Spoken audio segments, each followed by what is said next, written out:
연구로 보는 기후재난 기후정의 장애인 건강검 수다회라고 이름을 지어봤는데요.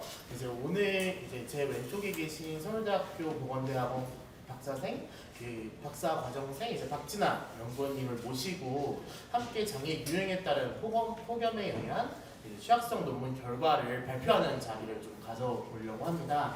네, 오늘 이제 온라인으로 이제 김신혜 위원장님 함께해주고 계시고요. 이제 현장에 발제자 토론자 함께해주고 계십니다. 네, 저희 오늘 이제 요 란셋이라고 하는 이제 정말 사실 연구를 하는 사람이라면 한 번쯤 다 들어봤을 되게 전 세계적인 이제 국제적인 이런 학술지에 사실 논문이 실릴 정도로 사실 이 규모도 역대급으로 가장 많고 크다고 합니다.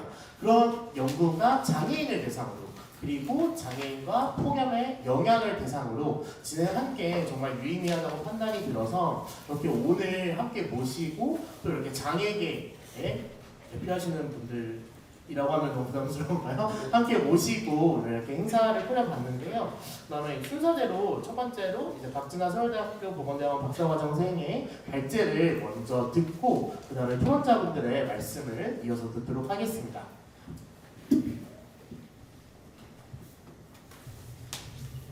네, 안녕하세요. 앞서 소개받은 서울대학교 보건대학원 박사과정생 박진아라고 합니다. 반갑습니다.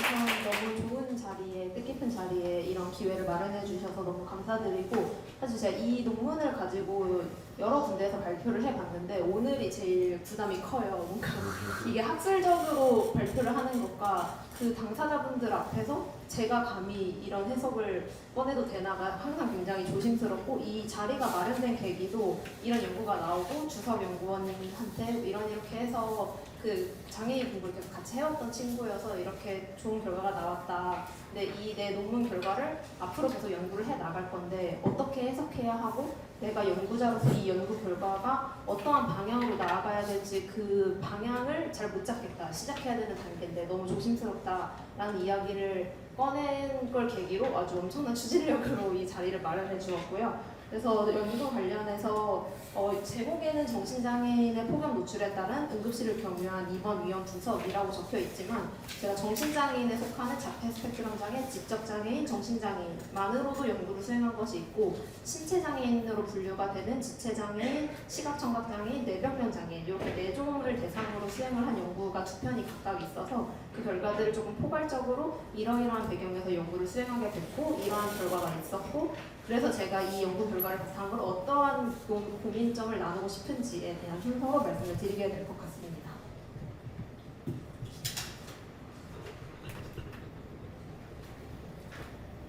그래서 연구 배경부터 말씀을 드리자면은 사실 제가 굳이 하나하나 말씀드리지 않아도 이미 다들 경험하고 계시는 당연한 내용들입니다. 기후변화 자체가 이미 전 세계적으로 나타나고 있고 우리나라만 해도 뭐 이계절로 바뀐다니 뭐 봄, 가을이 없어지고 있다, 여름이 길어지고 있다, 뭐 여름이 더워지고 있다 이런 거는 다들 경험하고 계실 것 같고 우리나라만 그런 것도 아니고 전 세계적으로도 다 그렇게 나타나고 있고 이게 계속 심화될 것이라고 전망이 되고 있습니다. 그래서 당장 이 기후변화 문제에 전 세계가 다 같이 대응하지 않으면은 더 큰 문제가 나타날 것이다 라는 거에 대해서는 이미 많은 학계에서 많은 전 세계적으로 합의가 어느 정도 된 부분인 것 같습니다. 근데 그 중에서 이런 기후변화로 인해 뭐 폭우가 내리기도 하고 화재가 발생하기도 하고 여러 문제가 발생하고 있지만 그 중에서 저는 폭염에 좀 더 집중을 해서 연구를 수행을 하였는데요. 이미 폭염이 뭔가 우리의 건강에 뭔가 문제를 일으키는 것 같다 이런 담론은 몇십 년 전부터 꾸준히 좀 진행이 되어 왔어서 폭염이 뭔가 예상된 수명보다 더 빠른 사망을 가져온다 이런 조기 사망을 가져온다라는 결과라던가 기존에 질환이 있던 사람들의 건강이 더 빠르게 악화가 돼서 병원을 방문하는 횟수와 위험이 늘어난다 이런 것들은 어느 정도 연구 결과들도 쌓여있고 좀 담론이 형성이 된 주제입니다.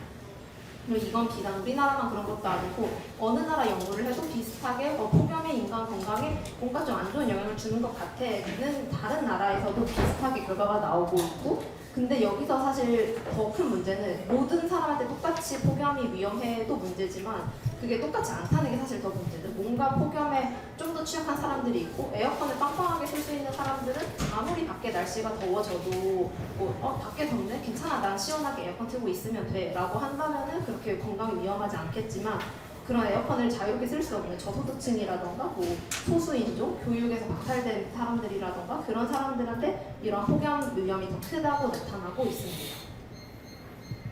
그래서 다시 그림으로 정리하자면은 이렇게 폭염이 왔을 때 우리 건강에 뭔가 영향을 끼치고 있는데, 놀랍게도 전 세계적으로 그렇다면 장애인에서 폭염의 영향이 어떤데? 라는 연구가 없다는 것이 제 이 연구의 첫 출발점이었습니다. 장애인의 폭염이 피해가 클 거라고 생각하고 저는 시작을 한 연구였었고, 그런 배경을 찾아봤을 때 여러모로 정보나 이동, 의료 서비스에 대한 접근성이 떨어지는 장애 종류들이 있죠. 종류에 따라서 시각장애인들, 청각장애인들 아무리 재난 안내 문자가 와도 그것을 보지 못한다면, 그걸 듣지 못한다면 사실 그런 정보가 주어져도 그들에겐 아무런 도움이 되지 못하고, 이동권은 뭐 말할 필요도 없이 다들 동의하실 것 같고, 이런 여러 접근성이 떨어지는 문제들이 있고, 사실 이게 굉장히 두드러지는 게 지진이나 홍수 같은 자연재해 상황에서 굉장히 그 피해가 더 극대화되는 부분에서 계속 이런 문제가 지목이 되어 왔습니다. 그 외에도 우리나라만 해도 장애인분들의 기저질환 유병률이 훨씬 높죠. 장애 때문이든 2차 질환 때문이든 복합적으로 약물을 복용하게 되는 경우가 더 많은데, 약물 중에서 뭐 근이완제라던가 뭐 세로토닌 계열 이런 특정 약물들 자체가 몸의 온도를 조절하는 기전이랑 같이 부딪혀서 작용을 하는 약물들이 있다 보니까 온도 조절 자체를 방해해서 좀 폭염에 위험할 수 있다, 이렇게 가설을 이야기하시는 분들도 계시고, 아예 사회적인 측면에서 뭐 사회 자본에 대한 접근성이 떨어지고 거주지 자체도 안전하지 못한 거주지에 살게 되는 확률이 더 높고, 이런 사회 경제적 상황에서 그런 것들이 복합적으로 폭염에 더 취약하게 만든다라고 보는 가설들도 있었습니다. 그래서 저는 이러한 문제점 의식에서 일단 기본적으로 장애인구에서 폭염 노출이랑 제가 결과로 본 것은 응급실을 경유하는 것, 그러니까 이게 급성 건강 악화라고 저는 정의를 했거든요. 그를 보기 위해서 폭염이 노출이 됐을 때 응급실을 경유할 입원의 위험이 얼마나 큰지를 일단 정량화시키는 게 가장 큰 목표였어요. 저는 장애인의 건강 격차를 바라보는 입장에서, 저는 연구를 하고 공부를 하는 학생 입장에서 정량적인 근거를 산출하는 게 제가 이 분야의 제 목표를 될 수 있는 방법이라고 생각했기 때문에 이걸 정량화시킬 방법을 생각을 했고, 그 장애 인구 안에서도 차이가 분명히 있을 거잖아요. 모든 장애인을 그냥 장애가 있다 없다로 이분적으로 접근을 하기에는 장애 종류 안에서 다양하기 때문에 장애 유형이나 여러 인구 사회의 특성에 따라 이런 위험이 얼마나 달라지는지, 아니면 방문 원인, 뭐 심혈관계 질환, 뭐 심장 쪽이 아파서 입원을 하는지, 뭐 아니면 호흡기, 폐나 숨 쉬는 거가 어려워서 입원을 하는지, 이런 원인에 따라서 좀 다양한 분석을 시행을 하였습니다. 그래서 이거는 조금 통계적이고 너무 학술적인 내용이라 그냥 이런 정보를 썼다, 이런 방법을 썼다로만 이해를 해주시면 될 것 같고, 이해가 안 되시면 그냥 이해를 안 하셔도 뒤에 내용을 이해하시는 데는 문제가 없으실 겁니다. 제가 기본적으로 사용한 자료는 저희 건강보험공단이 어쨌든 이론적으로 전 국민을 대상으로 운영이 되고 있기 때문에, 저희가 병원을 방문을 하면은 그 방문한 기록들을 이렇게 한 줄 한 줄 다 국민건강보험공단에 쌓이고 있어요. 저희는 잘 모르지만 그 쌓인 데이터 중에, 그 쌓인 정보들 중에서 내가 이러이러한 연구 목적을 가지고 이러이러한 의용 자료를 주세요 라고 요청을 하면은 1년의 심사를 거쳐서 정보를 받을 수가 있거든요. 저는 그러한 자료를 활용을 해서 2006년부터 2021년까지 장애인 등록 체계가 또 우리나라에서 운영이 되니까 단 한 번이라도 등록이 된 적이 있는 모든 그 사람들을 쫙 하니까 한 350만 명 정도가 나오더라고요. 그 350만 명의 그 15년치 모든 의료 기록을 다 주세요 라고 해서 그 데이터를 받았고, 그 데이터를 활용해서 연구를 수행을 했습니다. 그래서 2006년부터 2021년까지 저는 기간을 받고, 폭염 효과를, 더위 효과를 보고 싶었기 때문에 6에서 9월로 연구 기간을 의도적으로 잘라서 분석을 수행을 했고, 우리나라 전체를 포함을 했습니다. 그래서 장애인 등록 체계를 기준으로 이 7종에 대해서 수행한 연구는 좀 별도이고, 위의 4종, 지체, 뇌병변, 시각청각을 묶어서 한 편의 논문을 썼고, 지적장애인, 자폐 스펙트럼 장애인, 정신장애인, 이렇게 3장애 종류를 묶어서 양상이 다르다고 생각했기 때문에 각각 나눠서 논문을 썼고, 각각 별도의 저널에 실리게 되었습니다. 그래서 연구 결과를 말씀드리자면은, 이게 정리하면은 이게 제일 이해하기 쉬우실 것 같아서 얘를 첫 번째로 가져왔는데요. 이 비장애인, 장애가 없는 사람들이 100번 입원을 하면은 여름철에 그 중에 5번은 더워서 입원을 한 거라는 연구 결과, 제 데이터 상에서 그런 결과가 나왔어요. 근데 이거를 정신장애인이랑 비교를 해보면은 자폐 스펙트럼을 갖고 있는 장애인이 100번 이거를 했으면 그 중에 6번은 폭염으로 인한 것인데 정신장애인은 100번 중에 20번이 폭염 때문이고 지적장애인은 100번 중에 23번이나 폭염으로 인한 것이라는 게 연구 결과에서 나타났고 이 차이가 보시면 아시겠지만 4배 이상 차이가 나죠. 그렇게 폭염에 훨씬 더 취약하다는 걸 다적으로 보여주는 연구 결과를 확인을 했고요. 그래서 얘를 그래프로 나타내면은 요렇게 X축 요렇게 이동 이렇게 이동하는 거 이렇게 가면 점점 더워지는 거고 위로 올라갈수록 위험이 높아지는 걸로 해석을 하시면 되는데 더워질수록 장애인이든 비장애인이든 위험이 높아지는 양상은 똑같은데 장애인이 더 빠르게 위험이 높아지는 것을 보실 수 있습니다. 그래서 이거를 이제 하나의 값으로 나타낸 비교 결과를 보시면은 지적장애인, 자폐 스펙트럼 장애인, 정신장애인 이렇게 3개를 놨을 때 자폐 스펙트럼 장애인은 아무리 전수를 수집을 해도 워낙에 수가 적어서 이게 좀 통계적으로 불안정한 결과가 나오긴 했지만 지적장애인이나 정신장애인이 요 칠해진 부분이 비장애인 인구의 위험이거든요. 훨씬 더 큰 위험이 나오는 걸 확인을 했고 우측의 경우에는 이로 인해 초과적으로 발생한 1년 동안의 의료 비용으로 생각을 해주시면 됩니다. 비장애인 인구에 비해 장애인 인구가 위험도 높고 이로 인한 의료 비용 역시 높게 발생한다는 것을 확인을 하였습니다. 이걸 이제 장애 종류 내에서 방문 원인으로 보자면은 제가 심혈관계, 비뇨생식기계, 정신호흡기계 이렇게 4가지 원인으로 분석을 하였었는데 단순히 정신질환으로 인한 입원 위험만 드는 것이 아니라 비뇨생식기계나 호흡기계처럼 이런 신체성 질환으로 인한 위험도 같이 증가하는 것을 확인을 할 수 있었습니다.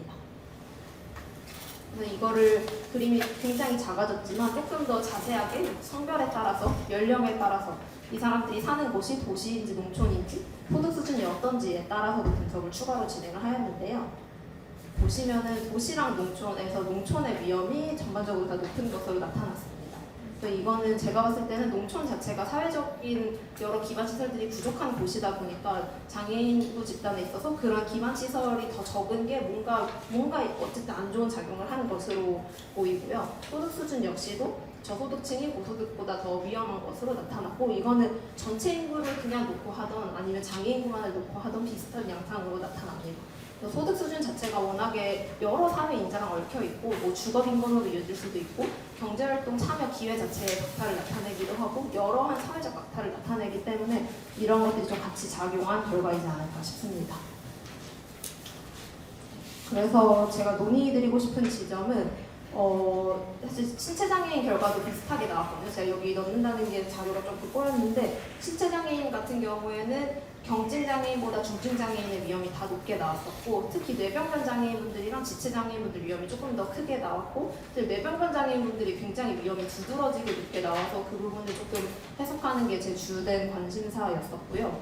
그래서 이러한 결과들이 나오고 있고 아직 우리나라 폭염 대응 정책 자체가 그 위에서 정해서 되게 일관된 기준으로 내려오니까 탑에서 다운으로 일관된 기준을 적용하는 정책이 돌아가고 있고 국가에서 운영하는 대표적인 게 폭염 안내 정책이고 오늘 더우니 야외 활동을 자제해 주세요. 아니면은 무더위 쉼터 이렇게 2개가 사실 대표적이고 그 외의 것들이 사실 있나 싶을 정도로 다른 것들의 역할이 저는 좀 미비하다고 생각하는데 폭염 안내 문장만 해도 전국에 똑같은 온도 기준으로 하달이 돼서 이게 똑같은 온도 기준인 게 맞나 각자 하는 곳마다 온도 기준이 다른데 그런 문제도 있고 이게 왔을 때 그 정보가 유용해야 되는데 이 정보를 보지 못하는 분들에 대한 그런 것들이 전혀 고려되지 않고 뭐 무더위 쉼터 같은 경우는 일단 접근 가능한지 어디에 있는지를 과연 필요한 사람들이 알고 있는지 이런 문제들이 있기 때문에 굉장히 획일화된 정부 탑다운식의 정책이 과연 맞는가라는 문제의식을 좀 다시 생각해 봐야 되는 결과라고 생각을 했고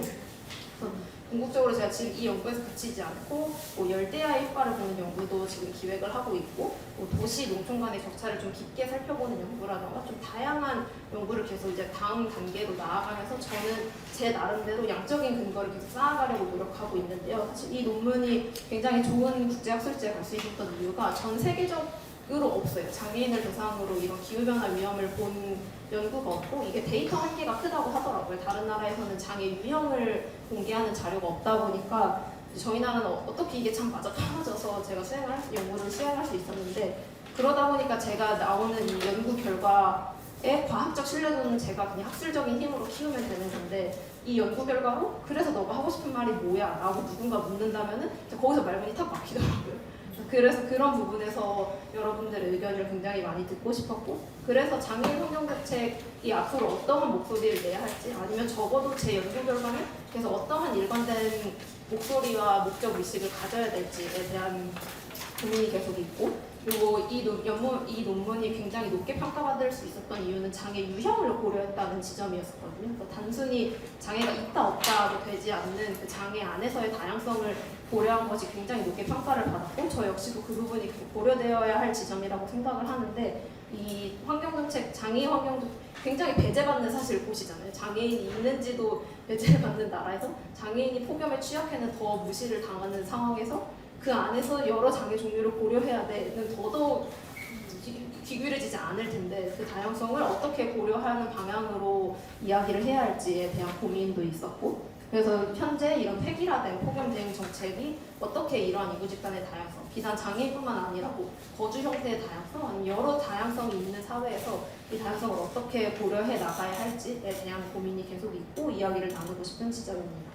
그리고 이와는 좀 별개로 제가 제 입장에서 이러한 정량적 근거가 필요해라고 생각해서 수행을 하고 있는 연구들이 있지만, 어쨌든 제가 타자의 입장에서 봤을 때와 뭔가 정말 이러한 정량적 근거가 필요해라고 느끼시는 부분이 각자 다르실 것 같아요. 그래서 그런 부분에서 이러한 근거들이 정략적으로 만들어졌을 때 우리나라의 장애인 환경 담론 혹은 전 세계적인 장애인 환경 담론이 이러한 연구 결과가 있어라고 말할 때 쓰일 수 있었으면 좋겠거든요. 저는 제 연구 결과가 그런 부분에서 어떠한 정략적 근거가 더 필요할지에 대한 이야기도 나누고 싶었습니다.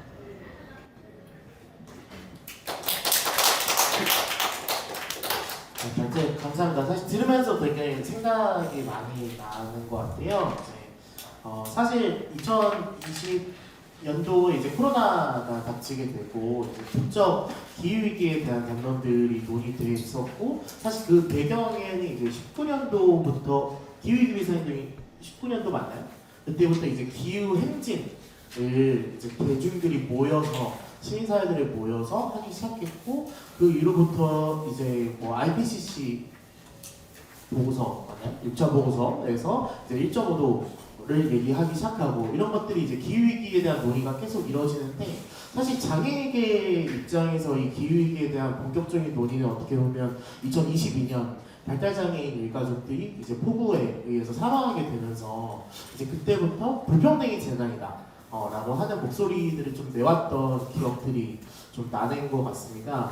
근데 그 이후에도 이렇게 재난의 어떤 최전선, 기후재난의 최전선에 장애인이 있다라고 하는 거는 우리가 모두 인식하고 끄덕거릴 수 있는데, 그래서 어떻게 해야 되냐, 그리고 이 기후재난을 어떻게 받아들여야 되냐에 대한 이야기는 사실 그동안 많이 없었던 것 같아서, 이번 연구도 이제 뭐 과학계에서도 되게 유의미하다고 말씀해 주셨지만 장애계에서도 되게 유의미하지 않을까라는 생각이 좀 들었던 것 같습니다.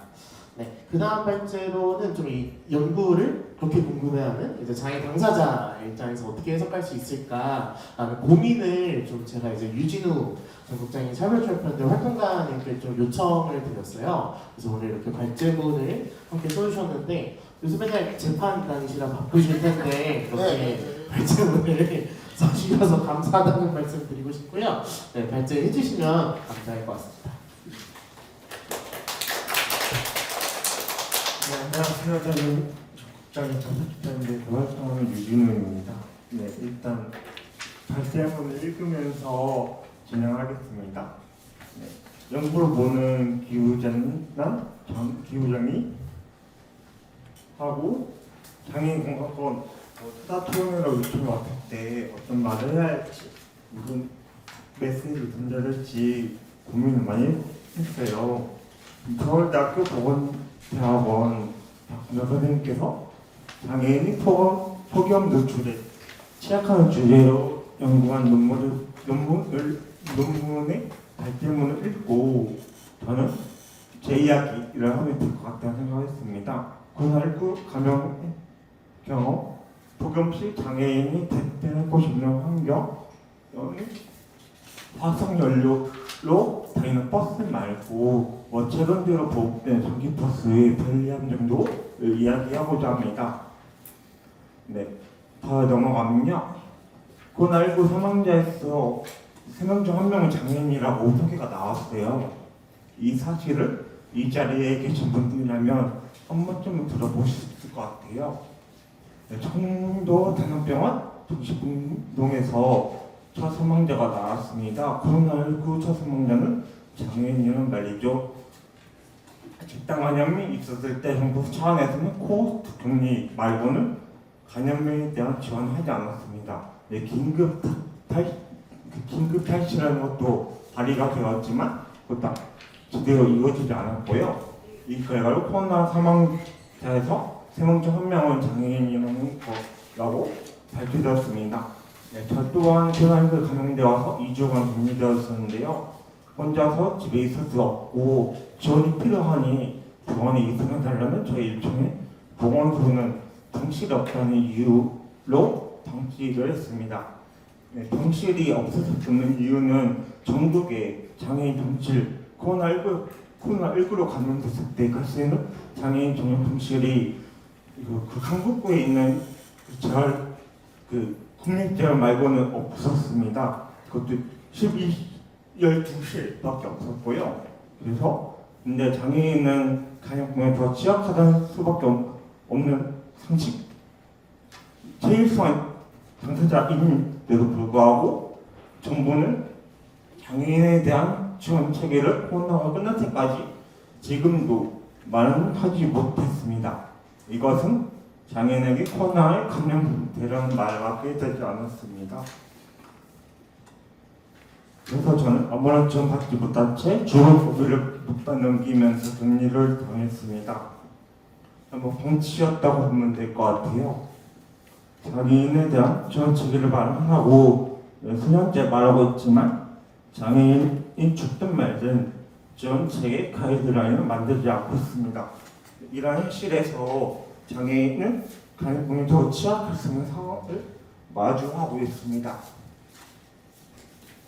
폭염시에 저는 실처 이용하거든요. 그래서 제목을 폭염식 실처 이용 장애는 사막과 동행한다고 이렇게 붙이긴 했어요. 제 실처를 보시면 알겠지만 다른 분들 실처 보면 아시겠지만 다 검은색으로 되어 있어요. 그래서 햇빛을 흡수하는 색입니다. 그렇다 보니 여름에 식초를 만지면 손이 뜨거워지고 온몸에 열로 가득해서 땀이 많이 납니다.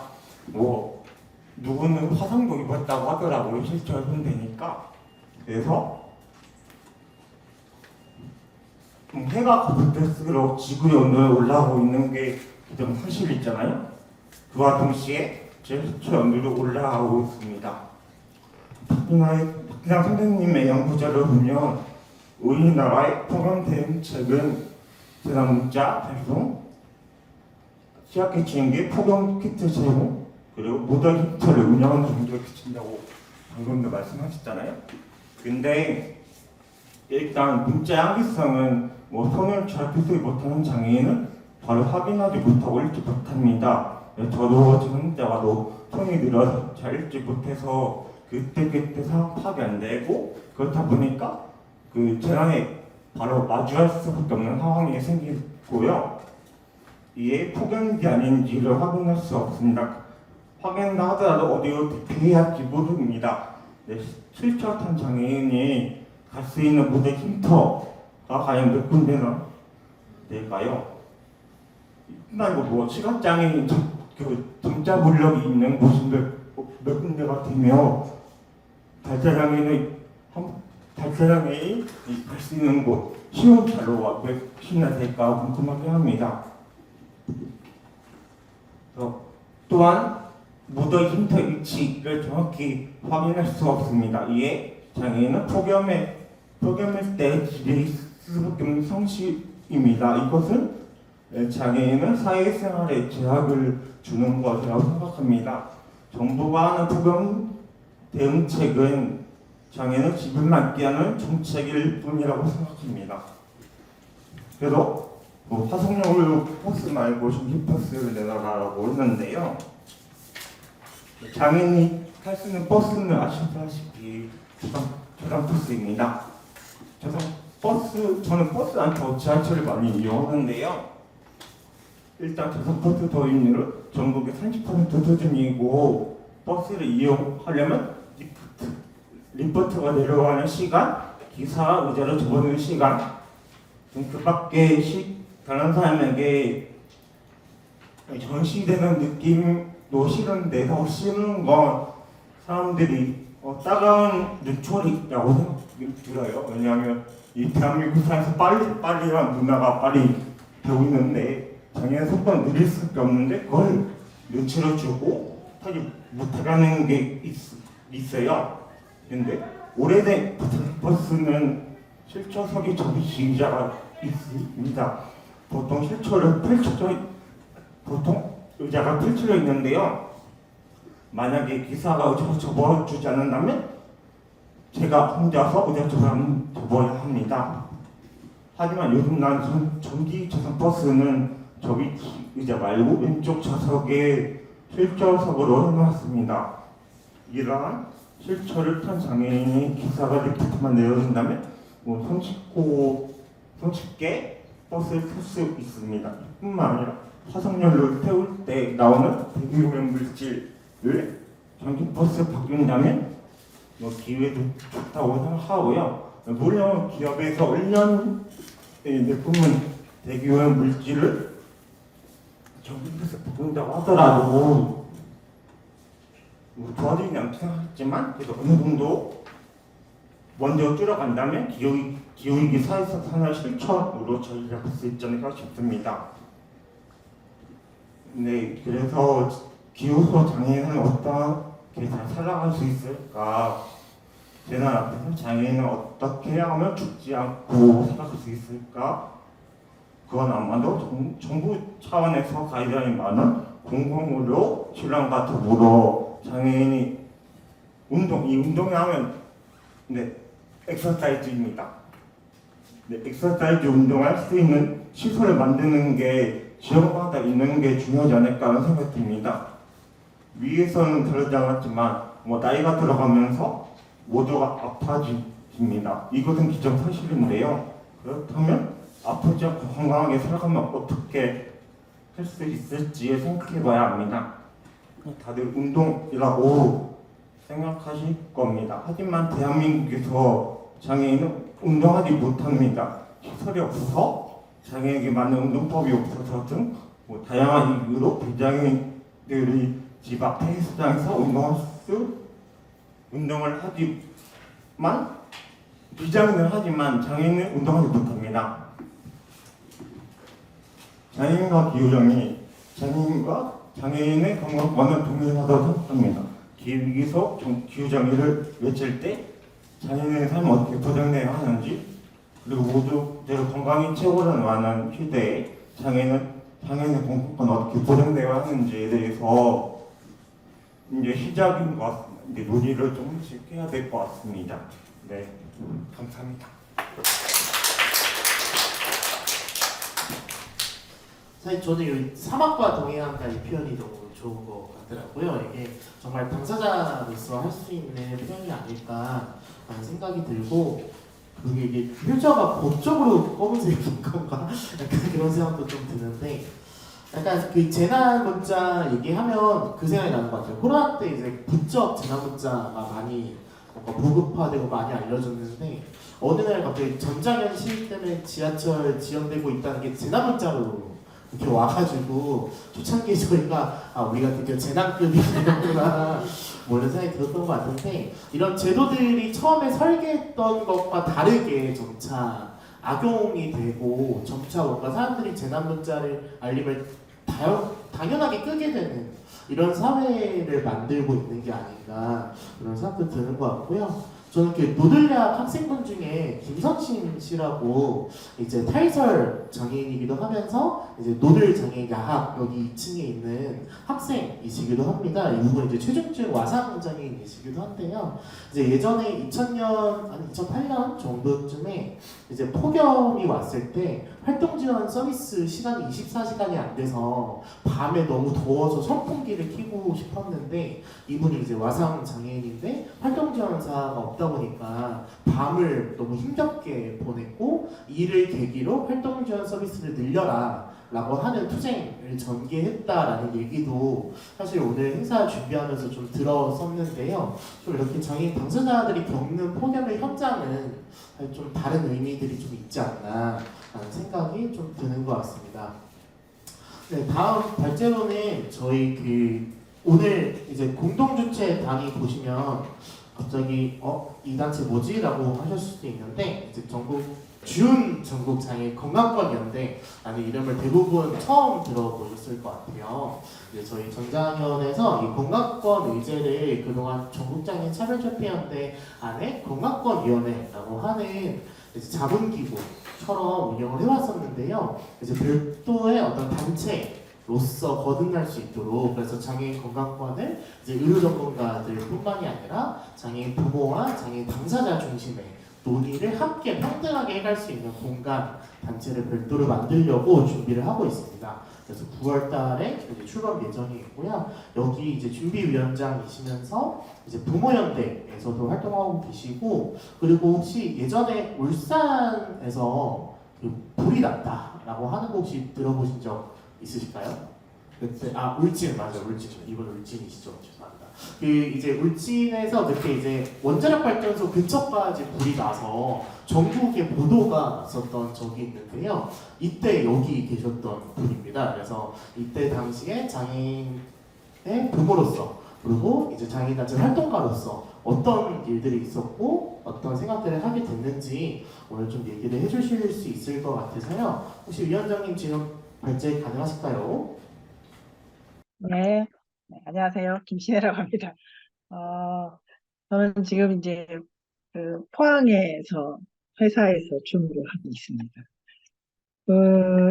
이 기후재난 기후정의 장애인 건강권 수다회에서 그 어, 박, 네, 박진아 선생님이 연구를 보고 저는 되게 매우 흥미로웠거든요. 매우 흥미로웠고 이 연구 결과에 이 선생님이 제시해준 내용이 어쨌든 비장애인에 비해서 정신적 장애인이 훨씬 더 취약하고 또 이제 방문한 원인에 따라서 그 병원 방문 위험, 응급실 뭐 경유 위험 이런 거에 대해서 저는 진짜 이거 완전 이 논문 전체를 보고 싶은 이제 생각이 들었는데 되게 의미 있는 것 같았습니다. 요새 제가 이제 집착하고 있는 데랑 좀 비슷해서 되게 재밌었는데요. 어쨌든 이거 관련해가지고 이 좋은 연구가 또 이렇게 좋은 학회지에 실렸다고 하니까 좀 좋고 이 기회를 빌어서 뭔가 좀 의제가 더 나왔으면 좋겠다 싶습니다. 저는 이제 좀 읽으면서 사실 너무 시간이 없어가지고 어제 출판사 피드로 막 써서 뭘 썼는지도 모르겠는데 기본적으로는 현상은 장애인에게 매우 취약한 이제 조건이나 지원 대비책이 있다. 그런데 그 안에서 제가 경험한 몇 가지들을 이야기하고 그리고 우리는 어떻게 좀 가야 될 것인가 이런 건데요. 제가 좀 읽으면서 좀 말씀드리고 싶습니다. 어, 좋은 연구를 통한 발제에 감사드립니다. 발제 내용과 분야별 전문가들의 토론 내용도 상당히 기대되고 함께 고민할 수 있는 것 같습니다. 제가 사는 지역은 경북 울진으로 22년 3월에 큰 산불을 겪고 피해가 있었습니다. 당시 정부의 대책과 피해 회복 과정에서 몇 가지 문제점을 발견할 수 있었고 또 장애인 건강에 대해 고민하고 있었던 점을 말씀드리며 발제자 선생님이 이제 요청하신 논의에 좀 부합하고 또 그런 경험이 선생님한테 도움이 되실 수도 있을 것 같습니다. 발제자는 지금 환경 정책에 대해서 일관되게 주장할 것과 유형의 다양성을 어떻게 고려할지 또 획일화된 폭염 대응 정책이 일부 집단 다양성을 어떻게 고려할지 또 시민단체나 지자체의 수준의 개입은 무엇인지 논의하고 추가로 다루어져야 될 것들에 대한 논의를 하고 싶다고 하셨는데, 그거는 이제 제가 앞서 요 제시한 자료를 읽으면서 굉장히 이제 여러 전문가분들이 다 좋은 의견 주셔가지고 조금 더 구체화되지 않겠나 싶습니다. 재난 상황에서 취약한 사람들은 늘 소외되고 또 고통이 가중되는데 정책이나 지원의 공백은 여전한 것 같습니다. 기본적으로 보건의료 정책에서 지방은 소외되어 있습니다. 모든 분야에서 그렇겠지만 죽음으로 바로 이어질 수 있는 의료 정책은 알려진 대로 지역 격차가 상당히 크고 여러 통계에서도 치료 가능한 질병의 사망률이 도시보다 농촌이 높습니다. 또 이제 뭐 여러 가지 신문 기사를 보면 급성기 중증 응급 환자 병원 내 사망률을 시도로 살펴보면요. 서울 대비 지방이 높고 또 코로나 시기 사망률을 통해서 확인했을 때 행정구역이 작은 농어촌 지역일수록 의료 접근성이 낮아진다는 것이 이제 밝혀졌어요. 그리고 이제 의사협회 의료정책연구소의 의사 지역 근무 현황 및 의인 반응 연구에 따르면 2020년도 기준으로 전체 의사 10만 7,976명 중에 서울을 비롯한 경기, 인천, 대전, 대구 주요 도시에서 근무하는 의사가 8만 1,676명, 75.6%에 달하는데 대도시를 제외한 시 단위에서 근무하는 의사는 2만 2천 명 정도로 20.4%였고 분단위 농촌에 있는 의사는 4,255명, 그러니까 4%에 그쳤어요. 이제 20년 전 조사 때와 비교해서 지금 훨씬 더 많이 격차가 커졌다고 보고 있고, 또 최근에 최혜영 의원실에 따르면 강원 고성군은 1000명당 0.45명의 의사가 있고, 양양군은 0.47명의 의사, 충북 단양은 0.65명이 있어서 사실 인구 1000명당 의사가 한 명도 없는 상황이지요. 이제 저희 동네에는 뭐 소아과 뭐 이런 과가 없어진 지 오래돼가지고 네, 그렇습니다. 그래서 대도시, 노시, 농어촌 지역의 보건 의료 서비스는 질과 양이 모두가 불리한 상황이다라는 것이 지금 이제 현재 그 보건의료와 관련해서는 문제점입니다. 지역 격차. 또 최근 발생한 재난의 원인을 한번 살펴봤는데요. 포항 지진 같은 경우에는 여러분들은 잘 모르시겠지만 무리한 과학 기술로 발생이 됐습니다. 다 아셨나요? 그러니까 지열 연구를 하면서 이제 과도한 그 물이라든지 기술로 이렇게 땅을 파헤쳤을 때 그것이 지진이 유발된다라는 이제 연구나 과학자들의 그런 이제 의견이 있었지만 무리하게 과학기술 뭔가를 더 지열을 사용하는 그런 것들이 우선되어서 추진하다가 보니까 결국은 이제 그 지진이 발생이 되었고 엄청난 타격이 있었습니다. 코로나19는 다 아시다시피 변종 바이러스로 인한 세계적인 재난이었고 울진 산불의 원인은 마을 주민의 실화였어요. 제가 아는 동네 사람이었는데 이제 거기 울진군의 특성이 그 소나무가 많고 굉장히 울창한 산림이었는데 이제 굉장히 그 건조한 시기에 이제 불이 났고 그것을 끌 수 있었어요. 끌 수 있었는데 불길이 원자력 발전소 쪽으로 가니까 이제 원자력은 안전하게 보호되어야 된다라는 취지로 모든 헬기들이 원자력 주변으로 집중적으로 이제 물을 헬기가 이렇게 소방 헬기가 이제 지원되면서 울진의 그 울창했던 소강리 숲이라든지 그런 데가 다 불타고 바람이 불면서 불길이 이제 수백 미터, 수십 킬로를 하루아침에 다가와서 울진 읍내까지 이제 사람 사는 마을까지 막 다가오면서 굉장히 위험한 이제 상황이었어요. 그래서 사람들이 울진 산불 그러면 뭐 불이 나서 음, 빨리 못 꺼서 그렇다지만 사실은 이제 전략적으로 그 산불을 진화하는 과정에서 원자력 발전소라는 큰 그걸 우선 보호해야 되는 그것 때문에 이제 수많은 사람들이 좀 고통을 겪었고 가난한 사람들은 재산상의 피해도 상당히 있었다입니다. 그래서 단순하게 보면 재난의 원인은 사람이 맞았지만 근본적인 문제는 기후 환경 변화로 대응이나 그 지원, 진화하는 과정에서의 한계가 명확하게 이제 우리는 그 자본, 에너지를 돌려야 되는 뭐 공장을 보호해야 된다 이런 것들로 이제 좀 한계가 분명히 있었던 사건이었습니다. 포항 지진에서는 고층 빌딩에서 그동안 이제 거동이 불편한 장애인이 혼자 집에서 움직일 수 없어서 불안에 떨어야 했고요. 청도 대남병원에서 코로나19 때 집단 사망한 분들은 수십 년 동안 거주했던 정신장애인이었습니다. 울진 산불에서도 대피가 어려웠던 분들은 노인과 장애인이었고 또 대피가 어려웠던 분들은 노인과 장애인이었는데 나중에 이제 심리적 박탈감으로 굉장히 또 고통을 호소하시는 분들은 세입자들이었어요. 피해 복구와 지원이 재산 손실이 집중되면서 호흡기 질병이 있었던 노인이나 어린아이들에 대해서는 그 이후의 치료 과정, 울진에 병원이 없으니까 이제 포항이나 삼척 동해로 가야 됐던 그 이동 거리, 그 고통, 굉장히 이제 고통을 겪었고 또 재산상의 손실이 자기 집, 자가 중심으로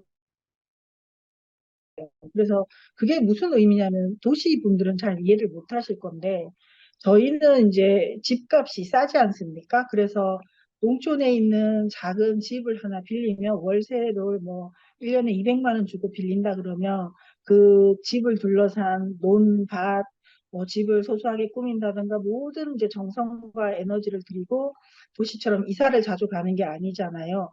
그래서 10년, 20년 그 집에서 살게 됩니다. 근데 이제 그것이 손실됐을 때 자가가 아니라는 이유로 모든 이제 지원을 하나도 못 받게 되는 그런 상황이 발생해서 우리가 이건 굉장히 차별적이고 재산에만 집중되는 거 문제다라고 이제 생각을 해서 그런 부분에서 좀 대응을 했던 것 같아요. 지금 연구와 관련해서 이 선생님이 이제 폭염과 관련한 말씀을 하셨는데 폭염 피해도 그렇잖아요. 우리가 자들의 폭염 피해는 늘 뉴스에 나오니까 더워지면 어르신들 뭐 시원하게 해드려야 된다. 장애인에게 미치는 영향 연구는 처음이라서 제가 되게 관심이 있었고 또 폭염이 특정 유형의 장애인에게 위험하다는 사실을 처음 알았는데 장애인 건강권 확보의 중요한 사실을 알려주는 것 같았습니다. 기후위기가 모든 사람들에게 불리하지만 정책적으로 고려해야 할 집단이 명확하게 드러나고 있다라고 판단했고 이 부분에 대해서 좀 이제 지원을 더 요구를 해야 되겠다 싶었거든요. 발달장애는 정신장애와 공존된 경우가 최근에 이제 많이 보고가 되고 있고 또 이게 또 온라인상으로 하다 보니까 조금 끊기는 것 같습니다. 사실에게 저는 더 의미 있게 해석해야 된다고 보는데 기본적으로 그 신체 기능의 개인이 갖고 있는 장애 특성, 신체적인 문제가 분명히 있을 거라고 생각해요.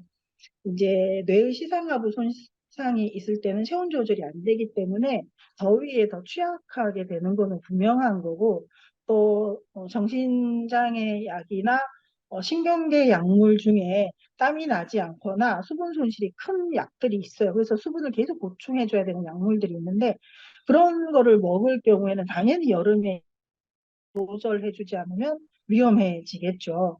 그래서 이제 이런 경우에는 폭염에 노출되지 않도록 환경을 제공하는 것이 1차적 목표라고 저는 보고 있거든요. 그러면 이제 정부는 선풍기나 뭐 에어컨을 지원하고 전기요금을 줍니까?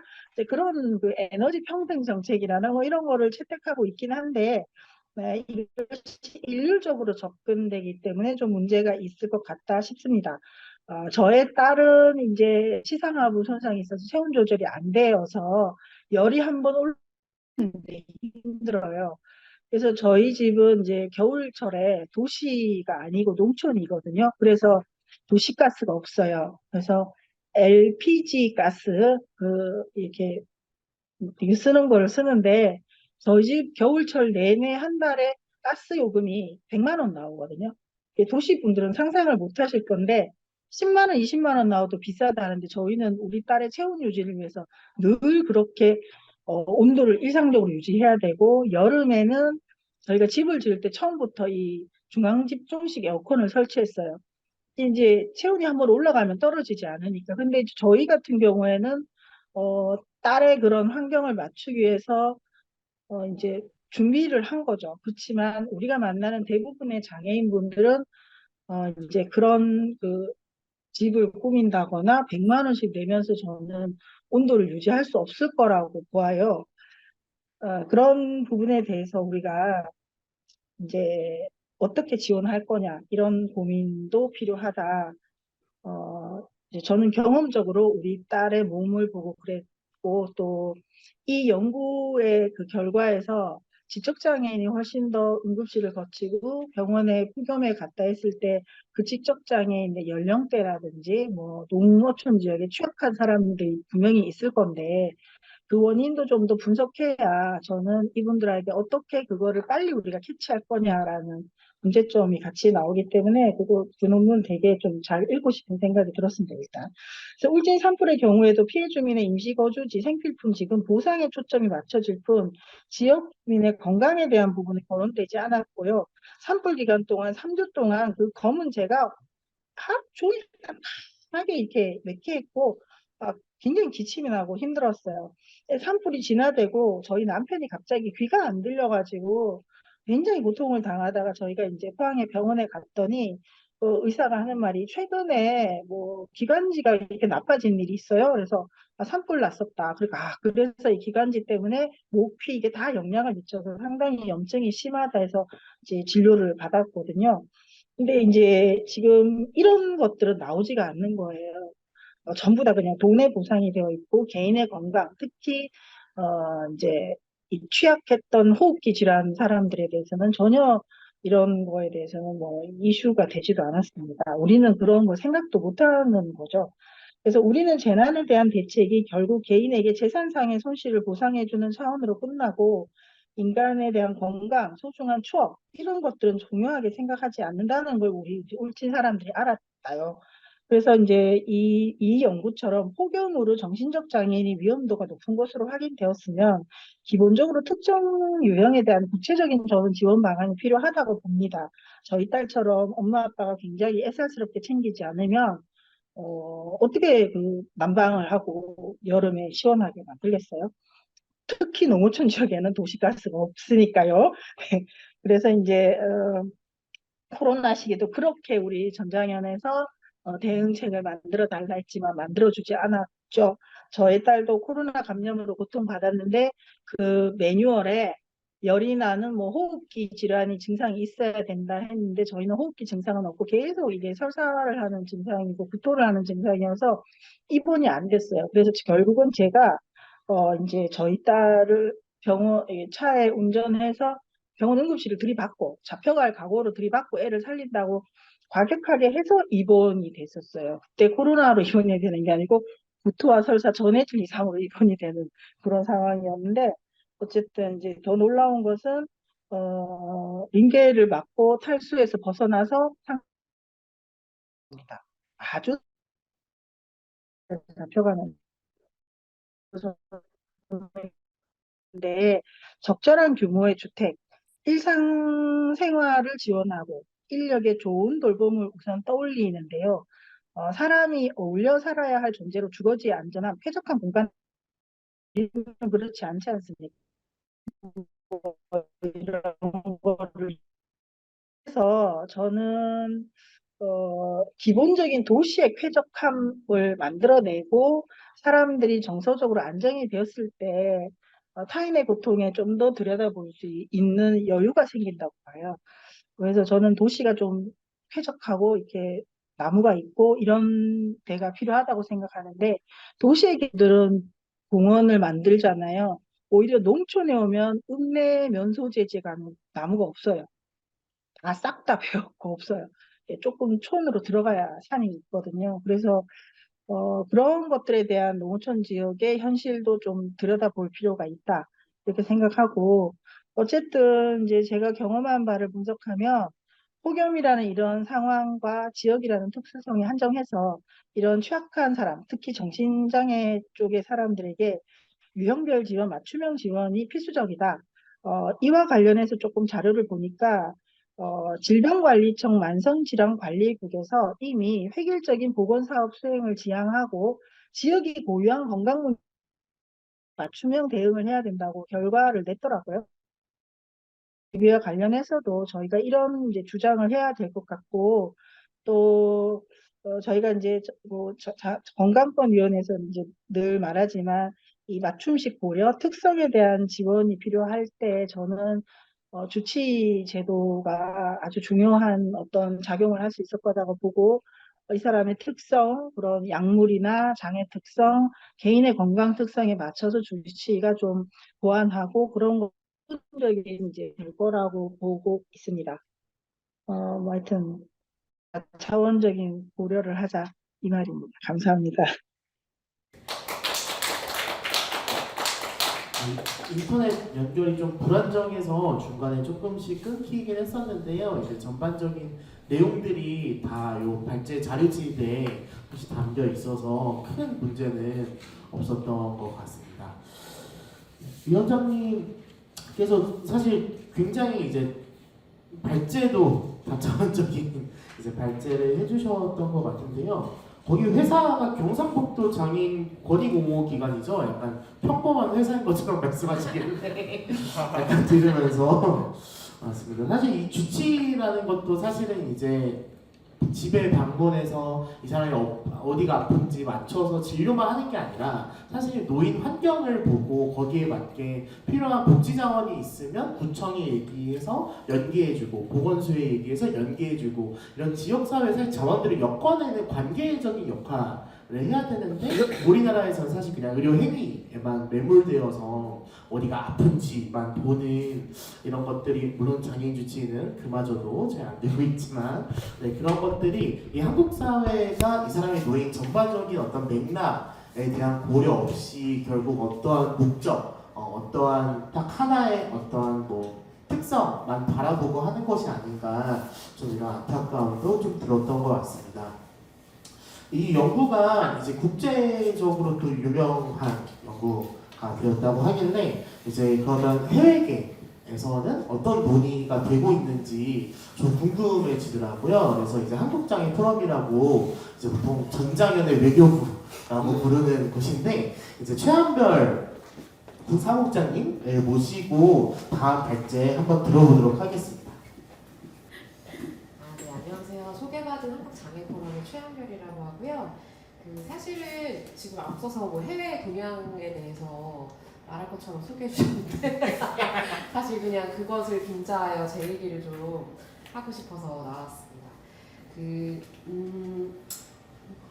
이제 한국에서도 최근에 기후위기와 장애를 엮어서 같이 얘기하고 이런 논의가 많이 확장되고는 있습니다. 사실은 국제적으로도 기후위기가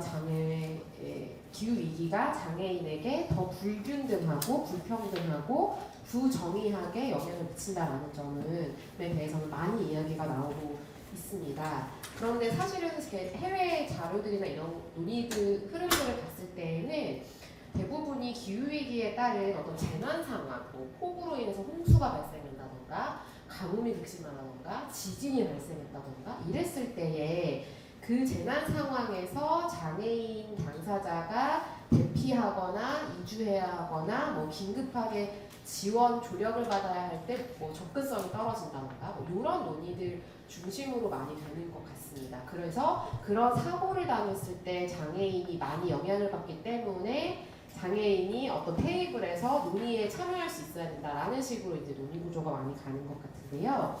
뭐 이러한 논의도 당연히 필요하죠. 특히 최근에 한국에서도 많은 이런 기후 재난으로 인한 참사들이 반복되는 상황 속에서 당연히 이런 논의는 한국에서 이 논의조차 제대로 되지 않고 있기 때문에 필요하다고 생각합니다만 오늘 이제 박근혜 선생님 연구를 보면서는 이런 기후 변화에 따른 영향이 특히 폭염이라는 어떤 현상이 일상적이고 지속적이고 또 장기적으로 장애인의 건강에 또 안전에 생명에 영향을 미치고 있다라는 걸 드러내신다는 점. 그러니까 일상적인 이 피해도 더 받고 있다라는 것을 사실 우리가 암암리에 마음속으로는 알고 있고 짐작은 하지만 실증적으로 이걸 드러내셨다는 점에서 굉장히 큰 의의를 갖는다고 봅니다.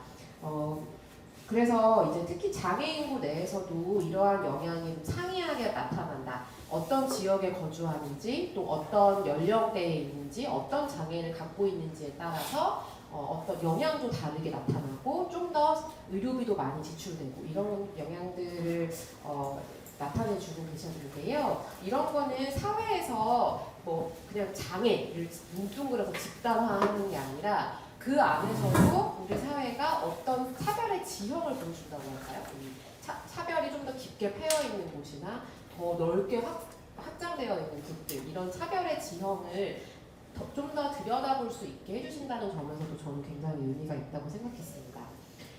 그래서 읽으면서 이게 그런 이제 어렴풋이 짐작만 했던 이 차별, 더 큰 차별을 경험하는 사람들이 있다라는 것들을 이제 저희가 알게 됐는데, 여기에 대해서 장애계가 어떤 입장을 가지고 앞으로 우리가 정부나 민간이나 이런 요구를 해야 할 것인가라고 했을 때, 사실 저는 굉장히 식견이 부족해서 이래야 됩니다, 이런 방향을 고려해야 됩니다라고 말씀드리기에는 어렵겠지만, 한 가지 분명하게 제가 좀 강조하고 싶은 점은 이 기후위기가 장애인에게 미치는 이 불평등한 영향이 장애인을 단순히 일방적인 희생자, 피해자로만 미치려는 시도에 단호하게 맞서야 되겠다라는 생각을 했습니다. 2019년 9월 16일에 유엔의 5개 위원회, 장애인권리위원회, 여성차별철폐위원회, 경제사회문화위원회, 이주노동자 인권위원회, 그리고 아동위원회 5개 위원회가 공동성명을 발표했습니다. 여기에서도 강조가 되었는데요. 여성, 어린이, 장애인 등은 그 피해자나 취약성의 관점에서만 바라보아서는 안 된다. 이 사람들은 분명히 기후변화 대응을 위한 지역 차원, 국가 차원, 국제적 차원의 노력들에서 변화의 주체이자 필수적인 파트너로 인정되어야 된다라고 강조한 바 있고, 저 역시 이 의견은 굉장히 중요하다고 생각합니다. 이것이 그러니까 주체가 되어야 한다. 그냥 피해를 당하는 당사자, 더 취약한 사람이기 때문에 이 이야기를 들어줘야 된다가 아니라 이 사람들의 당사자성을 인정하고 주체로 존중해야, 그러니까 주체로, 존중이란 말도 좀 마음에 안 드는데 주체로 여겨야 한다? 네, 이것을 유엔장애인 권리 협약을 관통하는 주제이기도 합니다. 그래서 이제 계속해서 장애인 당사자를 주체로 만드는 것, 주체가 되는 것에 대하여 반복적으로 계속해서 이야기를 하고 있는데요. 장애인은 나약한 존재이거나 무능한 존재이거나 뭘 잘 모르는 존재로 많이 여겨져 왔는데, 그렇지 않다라고 장애인 권리협약에서 이야기하고 있고, 아마 여기 계신 모든 분들도 동의해 주실 것 같고, 이것이 앞으로 장애인권 패러다임에서 저희가 나아가야 될 방향이라고 생각하는데요.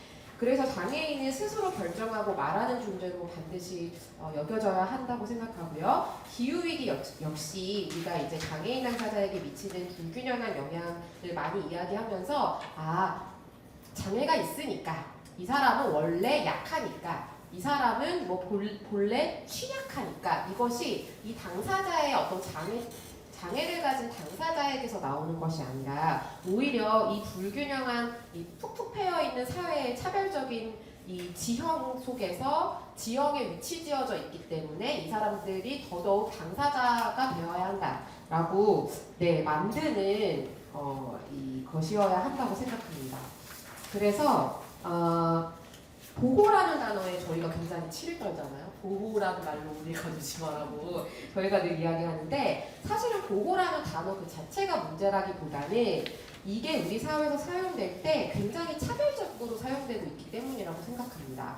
그래서 장애인에 대해서 보호를 이야기할 때는 늘 비장애인이 생각할 때 장애인에게 안전할 것이라고 그러니까 비장애인이 생각할 때 안전하다고 생각되는, 혹은 그렇게 믿는 공간이나 방식을 보호라고 이야기하고 있기 때문에 장애계에서 아주 단호하게 보호라는 것을 배척하는 것 같습니다. 예를 들어서 이거는 제가 굳이 여기에 쓰진 않았지만, 예전에 제가 이동권 관련해서 막 이야기를 하는데, 그래서 모든 곳의 저상버스, 아까 이제 유진윤 활동가님도 말씀하셨지만 모든 전국의 저상버스가 다 도입되어야 한다라고 이야기했더니, 어떤 환경단체에 속해 계신 분이 그런데 이렇게 개발하는 것 자꾸 환경을 개발하는 것은 환경적이지 않기 때문에 오히려 장애인분들이 이렇게 잘 매끄럽게 잘 만들어져 있는 신도시의 중심에 사시는 게 좋지 않겠냐. 자꾸 개발하려고 안 했으면 좋겠다라는 것을 굉장히 나름대로는 장애인을 위하기도 하고 환경도 유지할 수 있는 아이디어라고 생각을 하셔서 굉장히 저는 아찔하다는 생각을 했었던 적이 있습니다. 그러니까 좀 이런 식으로 마치 이 권리가 환경 보호, 그러니까 기후 위기에 대응하는 것과 이렇게 배치된다라고 생각하고 계시고 자꾸 우리가 뭔가 기술 도입, 뭔가 발전을 요구한다라는 좀 생각을 하고 계신 것 같더라고요. 그런데 사실은 기존에 있는 버스들을 그냥 아까 말씀하신 것처럼 교체, 우리가 뭐 더 무슨 뭐 에스컬레이터 다 깔아달라 이런 걸 요구하는 건 아니지 않습니까? 그리고 장애인 당사자, 장애인이라고 왜 신도시에만 살아야 됩니까? 내가 지역사회, 산골에 뭐 바닷가에 살고 싶으면 살 수 있는 주거 선택권이 보장될 수 있도록 같이 노력하는 것이 사실 중요한 거잖아요. 그래서 이런 방식들이 이런 시각들을 좀 유의를 해야 되겠다라는 생각이 특히 들었습니다. 그래서 이런 식의 보호주의 시각만 강조되다 보면 자칫 장애인의 외부 활동을 저해하거나 아니면 당사자의 자율성을 심각하게 침해하는 형태로 정책이 만들어지기가 굉장히 좋을 것 같아서 또 우리가 이것을 코로나19 때 예방적 코호트 격리라는 형태로 장애인이 위험하니까 그냥 안전한 시설 안에서 오도 가도 말고 안전한데 그냥 가만 계세요 라는 방식으로 됐던 것들을 저희가 또 봤던 것 같습니다. 그래서 우리가 누가 더 많은 피해를 받고 있는지만을 가지고 보호해주기 위한 전문가들이 생각할 때 안전할 것이라고 여겨지는 보호체계를 구축하는 것보다 이 집단에 속한 사람들이 어떻게 이 문제를 인식하고 있는지, 그 다음에 해결 방안이 무엇이라고 생각하는지, 그 다음에 이런 폭염을 비롯한 기후변화에 따른 건강 악화 때문에 부수적인 피해들은 없는지, 이것은 무엇보다 당사자들이 제일 전문가일 거라고 생각합니다. 그래서 이들에게 구체적으로 묻고 경청하고 직접 말할 수 있는, 이들이 직접 이야기하는 그 내면의 힘과 또 외부의 환경들, 이런 것들을 구축하는 게 아마 장애계에 주어진 앞으로의 과제가 아닐까 생각합니다. 그래서 정부에도 우리가 또 오늘 좋은 연구를 해주셨는데, 이 연구가 그래서 장애인, 지적장애인 위험하니까 35도 넘으면 바깥 활동 못하게 한다. 예를 들면 이런 식으로 정책이 만들어지지 않을 수 있도록 뭐 농촌에 거주하는 65세 이상 여성 정신장애인은 다 신도시로 옮긴다. 이런 식의 것이 되지 않도록 하기 위해서 정부에도 우리가 취약성을 가지고만 접근하는 정책이 아니라 이들이 바로 당사자여야 한다. 이들이 문제를 알고 있고 이들이 경험하고 있고 이들에게 해결 방안이 있다라는 것을 우리가 이런 연구들을 통해서 계속해서 드러내고 주체로 만드는 일들을 함께 정부에도 같이 만들고 쌓아나갔으면 좋겠습니다. 네, 여기까지 토론 마치도록 하겠습니다. 감사합니다. 아까 농담식으로 얘기했는데 저에게는 너무 현실로 와닿지 않아요? 장애인 위험하니까 폭염시에 돌아다니지 마라는 안내 문자가 올 것만 같은 진짜 이 두려움이 너무 현실적으로 와닿아서 너무 소름이 돋았던 것 같습니다.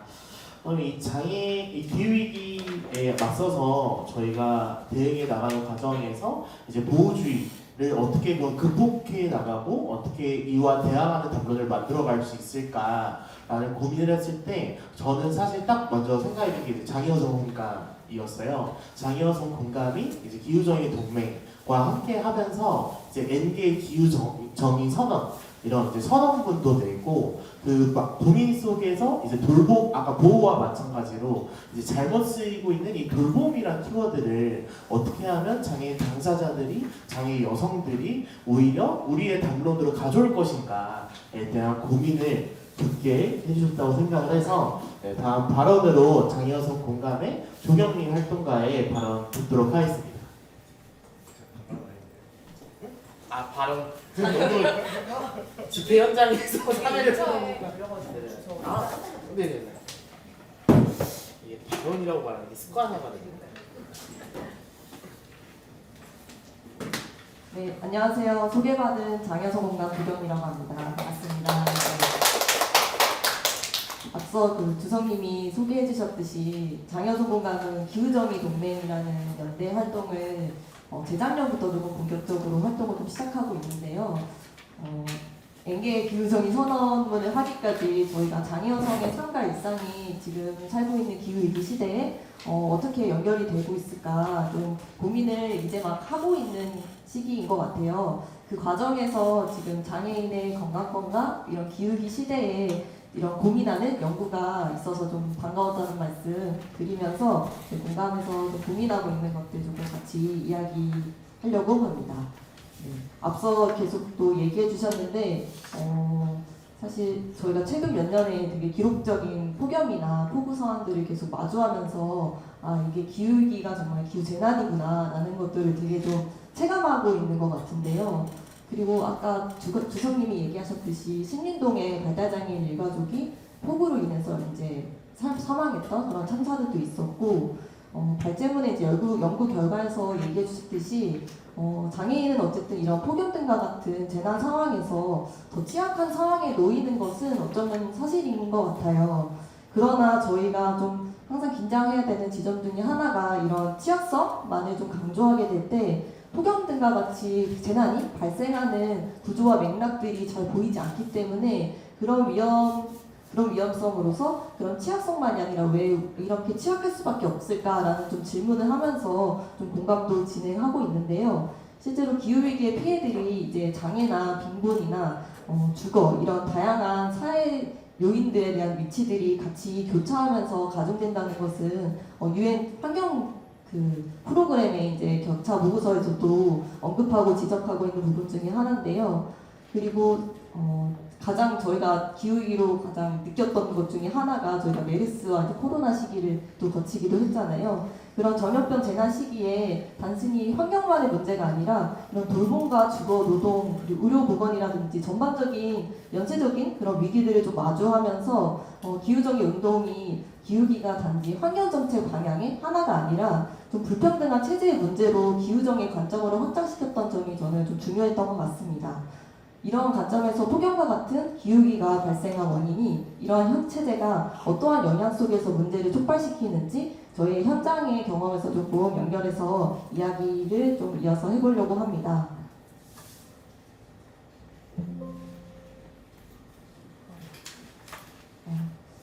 저희 공감은 이제 탈시설과 이제 장애 활동 지원, 방성폭력, 또 회원 조직 등의 좀 다양한 현장들이 있는데요.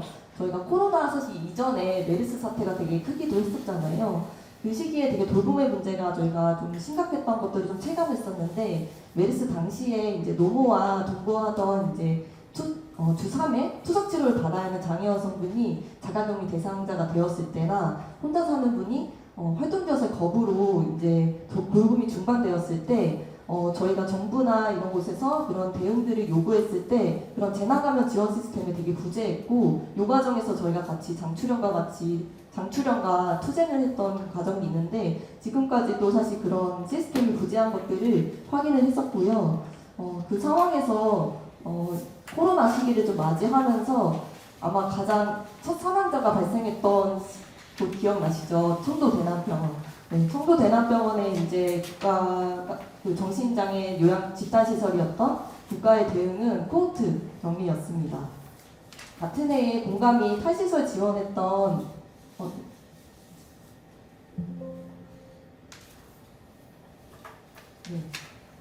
거주시설 연계 사업으로 탈시설 지원했던 신화재원에서도 집단 감염이 발생하기도 했었는데요. 저희가 그때에도 코호트 격리 조치는 동일했고 긴급탈시설 추정의 과정을 같이 해줬던 과정도 있습니다.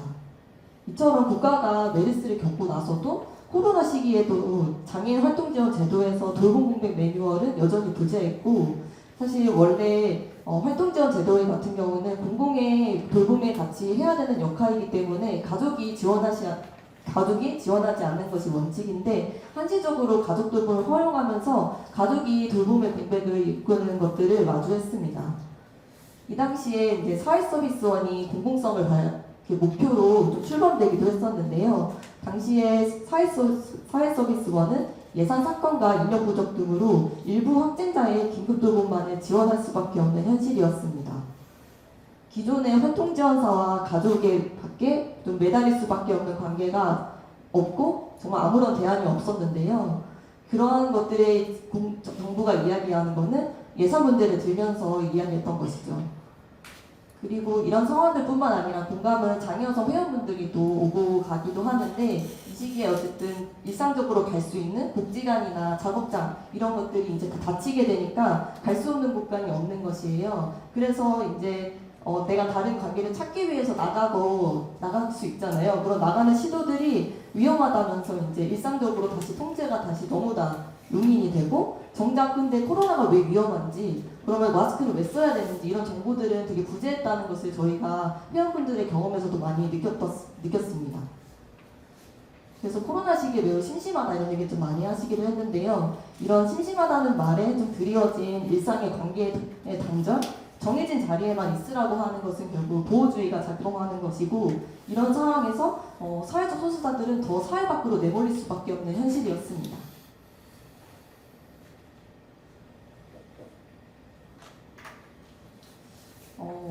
왜 장애인은 가장 먼저 감금이 되어야 했을까라는 고민들이 저희가 공감해서 이야기했던 것은 성장과 효율 중심의 자본주의 체제가 장애를 가진 몸들을 쓸모없다고 여기고 비생산적이라고 하는 그 몸의 규정들로 특정으로 집단화하면서 시설의 감금을 정당화한 역사에 있다고 생각합니다.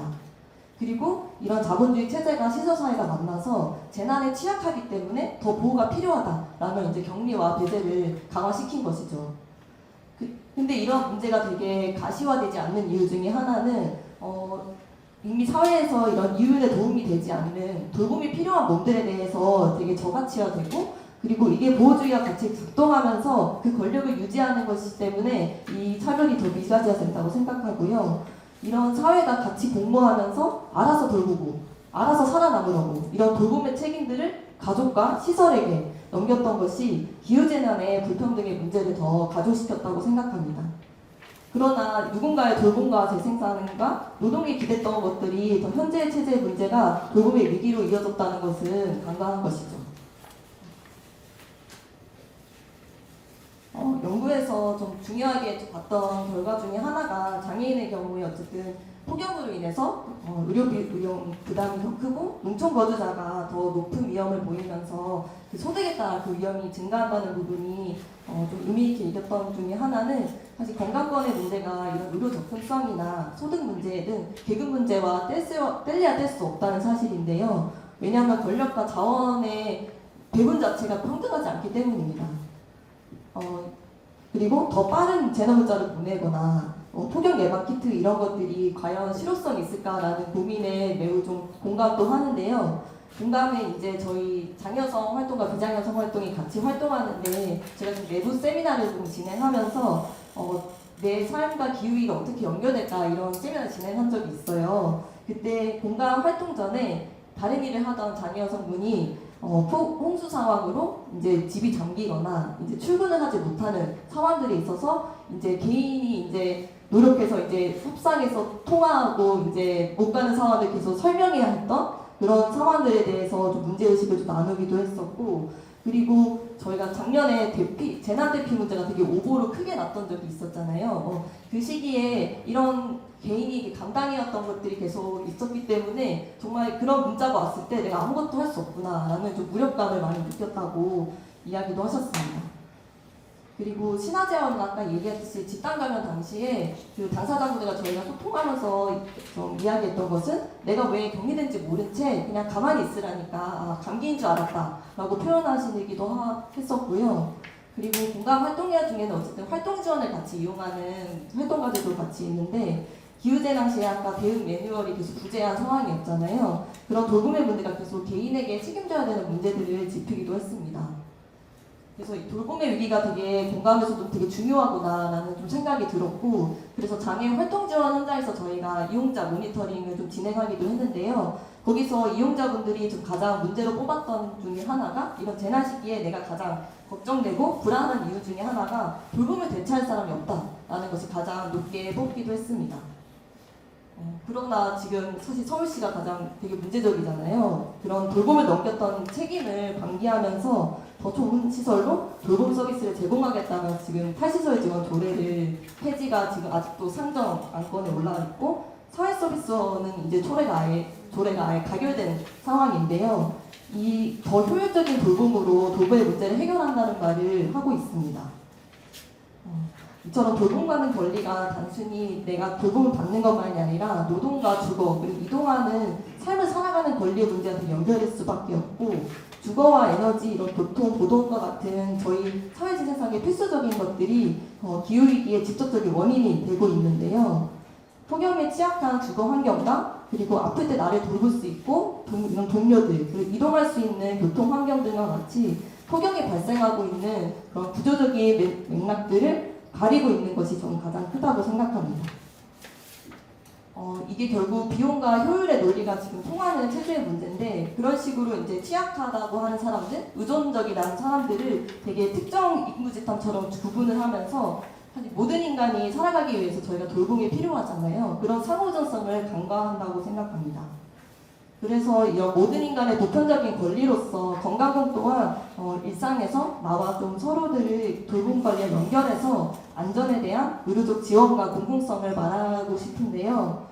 응감의 장여성 동료 활동가가 말한 것 중에 좀 인상적이었던 거는 이런 자기 돌봄과 상호 돌봄이 가능하기 위한 관계는 갖기 위해서 그동안 의료 권력에 의존할 수밖에 없었던 사회구조의 문제를 이야기하는 것, 그러기에 각자의 몸의 경험들을 이야기하는 게 되게 중요하다고 말했는데요. 장애를 가진 몸들이 가지는 정체성이 있고 그 내 정체성을 가지면서 모든 돌봄이 필요하다는 연대가 이런 시민성을 가진 동료가 되기 위한 고민들을 장애 여성만이 아니라 같이 하고 싶다는 저는 고민으로 들리기도 했었어요.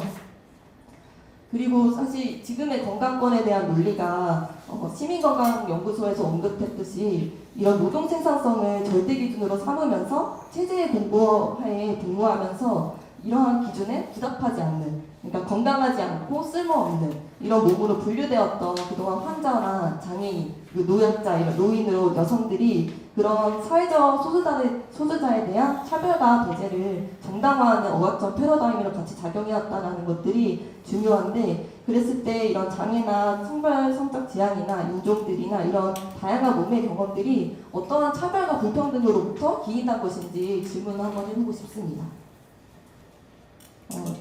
이를 위해서는 이런 자본과 권력이 들어선 자리에 더 접근하기 편하고 편리하게 의료 서비스를 구매하고 그런 것만이 아니라 내 몸을 좀 있는 그대로 드러내면서 설명하고 내가 원하는 돌봄을 같이 말하면서 함께 의사결정할 수 있는 사회 공통체가 필요하다고 생각하고요.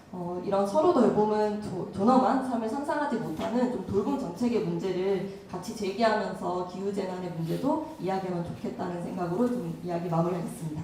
고맙습니다.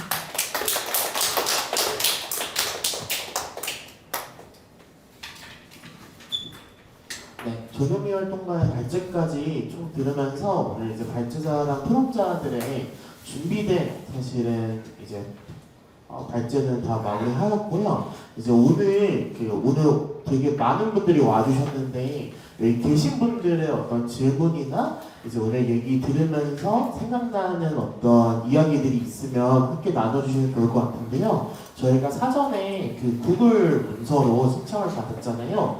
거기에 왔던 질문들이 있어서 이제 질문 생각하시는 동안 요거 먼저 좀 얘기를 나누도록 하겠습니다.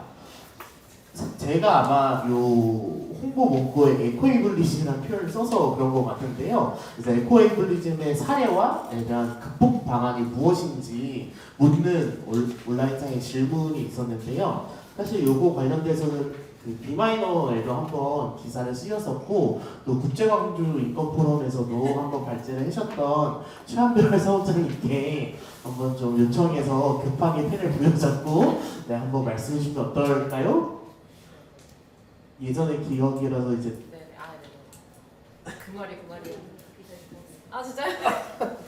아니 그 에코 에이블리즘이라는 게 뭐 이제 에이블리즘에 대해서는 많이들 들어보셨을 것 같은데 이제 직역하자면은 비장애 중심주의, 그러니까 장애 차별주의를 에이블리즘이라고 하는데요. 여기 앞에 이제 에코가 붙는 거예요. 그래서 마치 아까 제가 잠깐 사례 소개해드렸던 것처럼 저는 그게 되게 전형적인 에코 에이블리즘이었다고 생각하거든요. 그러니까 자꾸 이제 시골 아름다운 자연 해달라고 하지 말고 그냥 장애인들은 너네 살기 편한 유동하기 편한 신도시 모여 살면 되잖아. 왜 자꾸 이 아름다운 자연을 너네 다니기 편하자고 훼손하재? 라고까지 말씀하진 않으셨지만 어떤 그런 기저에 깔려있는 아이디어는 기본적으로 그런 거였기 때문에 그 대표적인 환경보호를 생각한다고 하면서 기후위기에 대응한다고 하면서 장애는 고려하지 않거나 장애는 배제하는 것들이 에코에이블리즘이라고 불리고 있습니다. 그래서 좀 뭐 해외 사례들 봤을 때 그 이제 이 중요하게 지금 오늘 연구에서도 나왔지만 기후 위기로 인하여서 가장 불균등하게 영향을 받고 취약한 상황에 놓이게 되는 집단 중에 한 집단이 장애인인데 이들을 쏙 빼고 제외하고 너네 뭐 잘 모르니까 너네가 뭘 알겠니라고 하면서 그들은 빼고 소위 전문가라는 사람들끼리 모여서 기후 위기 어떻게 대응할지 이런 것들에 이제 정책을 만들었는 것들도 이제 에코에이블리즘이라고 볼 수 있을 것 같고요. 뭐 해외에서 많이 얘기했던 사례는 뭐 종이빨대 도입 뭐 이런 얘기들이 이제 그때 한창 많이 얘기가 나왔던 것 같습니다. 네네. 그래서 해결 극복 방안 너무 어려운데요. 그냥 이제 정부가 정신 차리게 자꾸 이제 얘기해야 될 것 같고 그래서 예를 들면 계속해서 저희도 계속해서 질문해봐야 될 것 같아요. 그냥 기후위기 따로 생각, 장애정의 따로 생각 이게 아니라 우리가 이제 묶여있을 그래서 장애운동을 할 때에도 우리가 요구하는 것들이 기후정의에 부합하는가에 대해서 저희도 내부적으로 계속 점검하고 또 다 기후위기에 관심들 많으실 테니까 이런 논의가 정부에서나 우리 지역에서 되고 있을 때 여기에 장애인을 대표할 수 있는 누군가가 있는가? 여기에서 장애가 이야기되고 있는가에 대해서 관심을 갖고 계속 환기하고 내부적으로 또 바깥으로 계속 보는 거 정도가 저희가 취할 수 있는 노력이지 않을까 싶습니다. 네, 이외에 그 온라인으로는 이제 기후재난에 어떻게 맞서야 될지 그리고 이제 정책을 설계할 때 어떤 것들이 꼭 점검해야 될지 이런 것들이 질문이 있었는데요. 이런 건 앞에 뭐 발제문으로 어느 정도 답변이 된 것 같아서 이제 괜찮으시다면 여기 계신 분들의 좀 이야기를 좀 들으면 어떨까 합니다. 제가 마이크 앞에 하나밖에 없어서 그냥 자유롭게 육성으로 좀 이렇게 이야기를 나눠주시면 좋을 것 같습니다. 네, 국제내교 종합대학원대학교 지구경영학과 홍익정치 사상문화전공 석사를 호 상입니다. 이제 기후 재난에는 폭염도 있지만 홍수도 있고 뭐 태풍, 허리케인 등등이 있다고 생각하는데요. 저는 그 기후라는 게 우리한테 보여주는 거는 평등하다고 생각합니다. 장애인, 비장애인 나눌 게 아니라 남성, 여성 나눌 게 아니라 모든 피해가 우리한테 오는 거니까 그런 생각을 하고 있고요. 이제 그런 거 막기 위해서 아까 전략이나 전략을 말씀하셨는데 제가 느낄 때는 장애인, 비장애인, 뭐 남성, 여성 이렇게 협력하여서 좀 조화로운 세상을 만드는 게 중요하지 않을까라고 생각해요. 이런 말씀을 드립니다.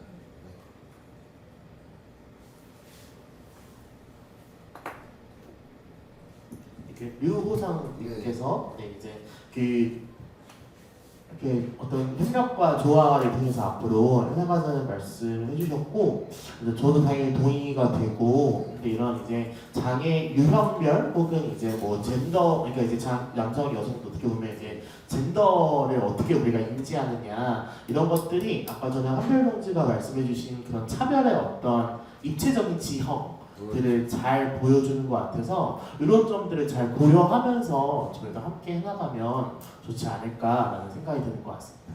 네, 저도 이제 뇌를 배우면서 장애인하고 여성들이 일단 남성에 비해서 많이 폭염이나 폭염 같은 경우에는 좀 정신적 장애인들이 더 힘들죠.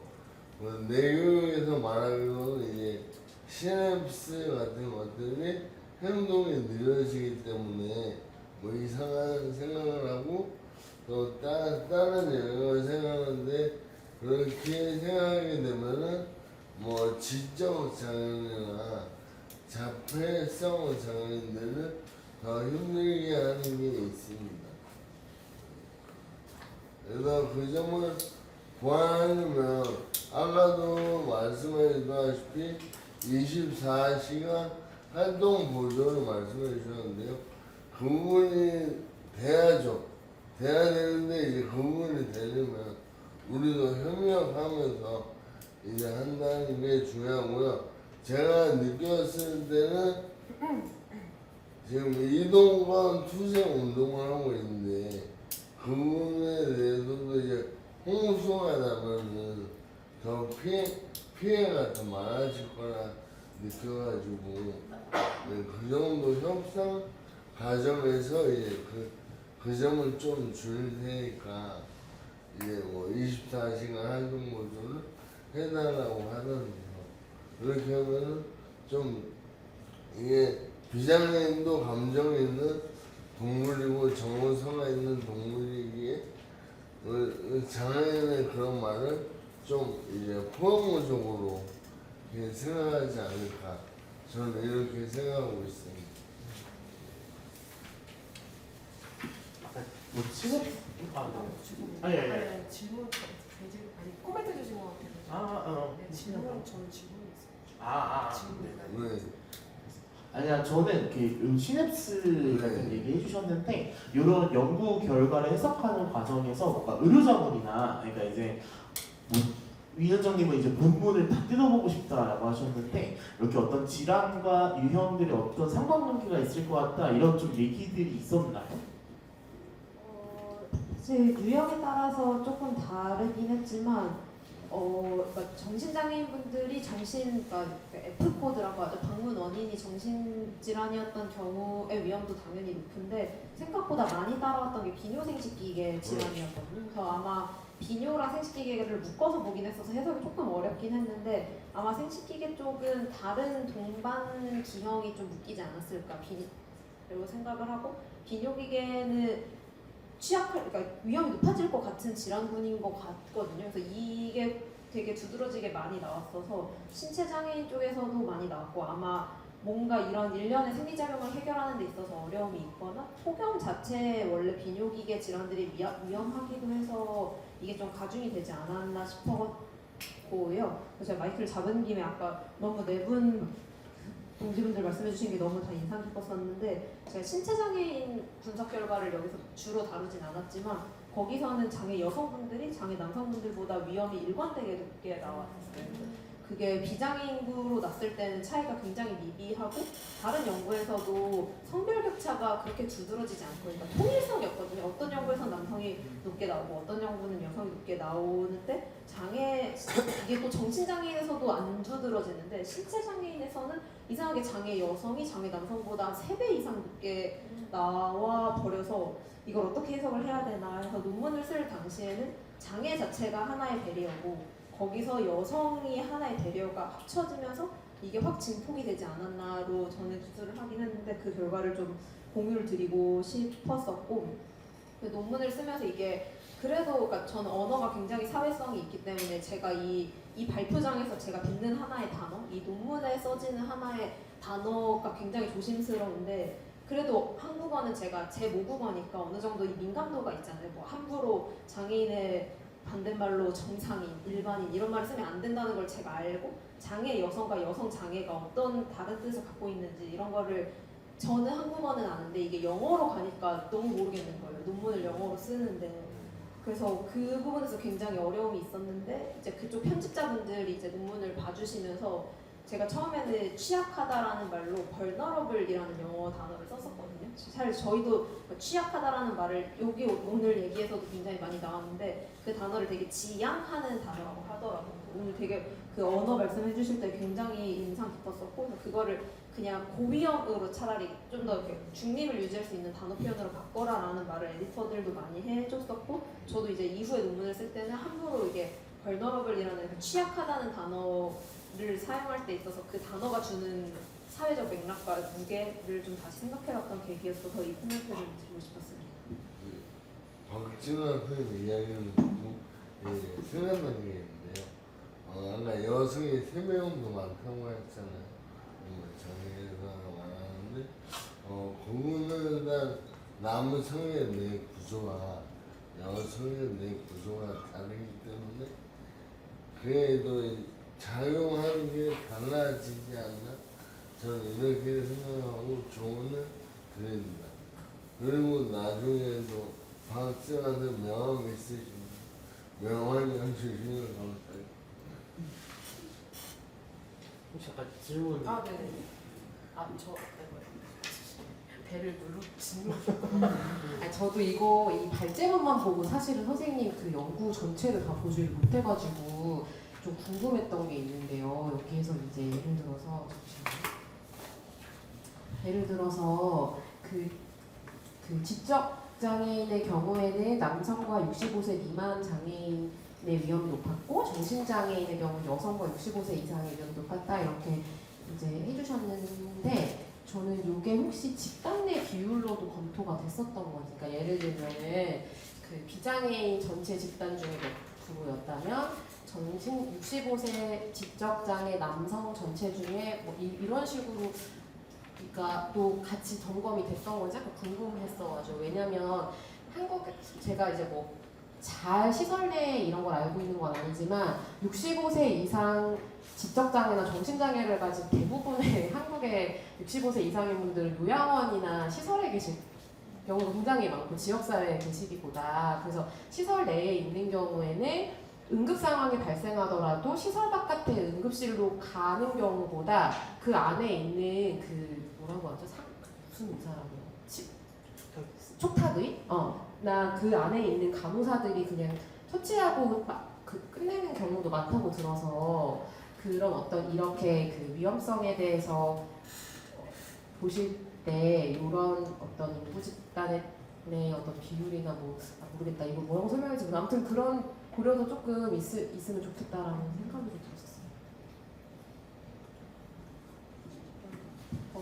이게 사실 어쩔 수 없이 청구 자료를 써서 건강보험공단에 쌓인 자료를 썼기 때문에 병원 안에서 더 악화된 거 이런 것들을 잡아내는데 좀 한계가 있었지만 방문한 분들의 그런 인구사회적 특성과 분포를 보기는 했거든요. 그래서 이게 지적장애인 분들은 애초에 우리나라 65세 이상 지적장애인 분들이 워낙 적으시고 이 수에 좀 영향도 있었던 것 같고 정신장애인 분들은 반대로 좀 더 고령층 장애인분들이 많으셨기 때문에 이 인구 집단 크기가 어느 정도 이 결과가 얼마나 신뢰할 수 있느냐에는 영향을 조금 주기는 한 것 같지만 그래도 이 결과 자체에 대중을 바꾸지는 않았을 거라서 그런 결과를 같이 싣기는 했지만 그랬습니다.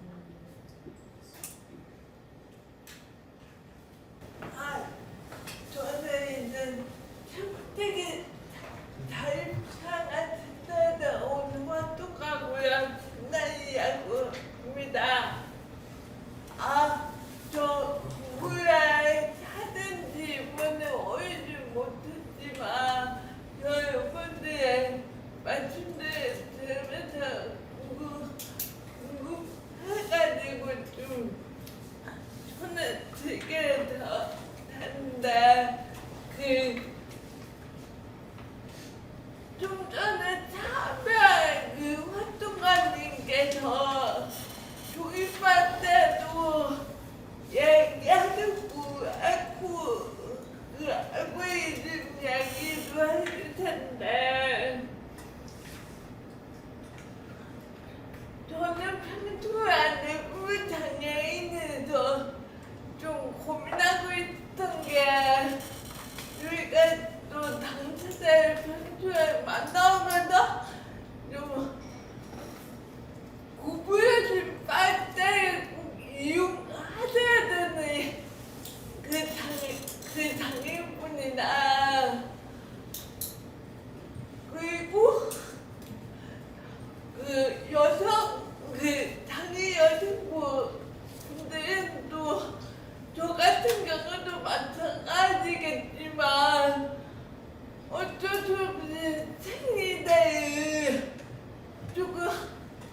평균적인 생이 되지 못하고 좀 일회용을 쓸 수밖에 없는 구조적인 한계가 있어서 이 부분은 좀 어떻게든 해결을 하시는지 좀 궁금했습니다. 사실 그 신나는 활동을 말씀하시는 게 개인의 실천으로 요구되는 사회 환경인 것 같아요. 뭔가 기후 위기를 했을 때 그린워싱도 많이 하고요, 기업에서. 그래서 이거 선물을 하면 된다든지 아니면 자꾸 본인의 잘못을 개인의 실천에 땀맡기는 그래서 돼요. 근데 장애인은 하는 수 없이 빨대 써야 되고 또 흔히들도 말씀하셨을지 일회용품 많이 든단 말이에요. 물티슈도 많이 들고 하는데 그냥 사용하세요. 네, 스스로 들고 대신 기업이 얼마나 되게 오염 물질을 내뿜고 있는지 보면 80% 이상의 코스코라는 대기업에서 내뿜고 있거든요. 맞나? 20%인가? 맞나요? 아무튼 그래서 이런 대기업들의 횡포에 맞서는 정책이 필요하다. 단순히 개인 실천으로 옮기는 것보다 사실 비건도 마찬가지거든요. 이 동물권에 해당됐을 때 불구 얘기하면 사실 도살장을 없애는 게 맞는데 개인 실천으로 여기서 풀무원이나 그런 데서 자꾸 비건 음식 만들고 하잖아요. 네, 그거 다 사실 필요 없고 이 사회로 바꿔야 된다라고 생각이 듭니다. 좋죠. 그거 좋은데 더 많은 횡포를 부리는 사람이 누구인지를 좀 더 확인하는 작업이 필요할 것 같아요.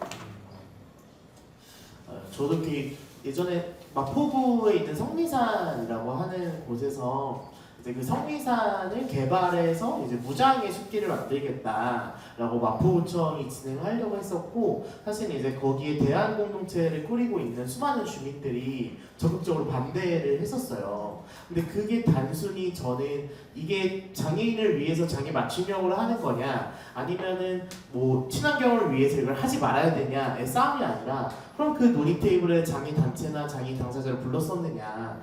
그러니까 진짜 장애인이 그 숲길을 다니기 위해서 얼마만큼의 개발이 필요한지 제대로 추계를 하고 근거를 가지고 이야기를 했었느냐. 마포구청이 그 정치로서 책임을 다했느냐. 요 질문부터 던졌어야 된다고 생각하고, 저는 설악산 케이블카도 마찬가지. 사실 그것도 논쟁 지점은 딱 거기였거든요. 장애 맞춤형으로 갈 거냐, 친환경으로 갈 거냐. 근데 사실은 논쟁을 계속 크리고 있는. 그래서 정부가 진짜 기후위기에 대응을 하고 있어? 진짜 장애인의 목소리를 듣고 있어? 라고 하는 그런 논의들을 저희는 해 나가야 되지 않을까, 좀 이런 생각들이 드는 것 같습니다. 네.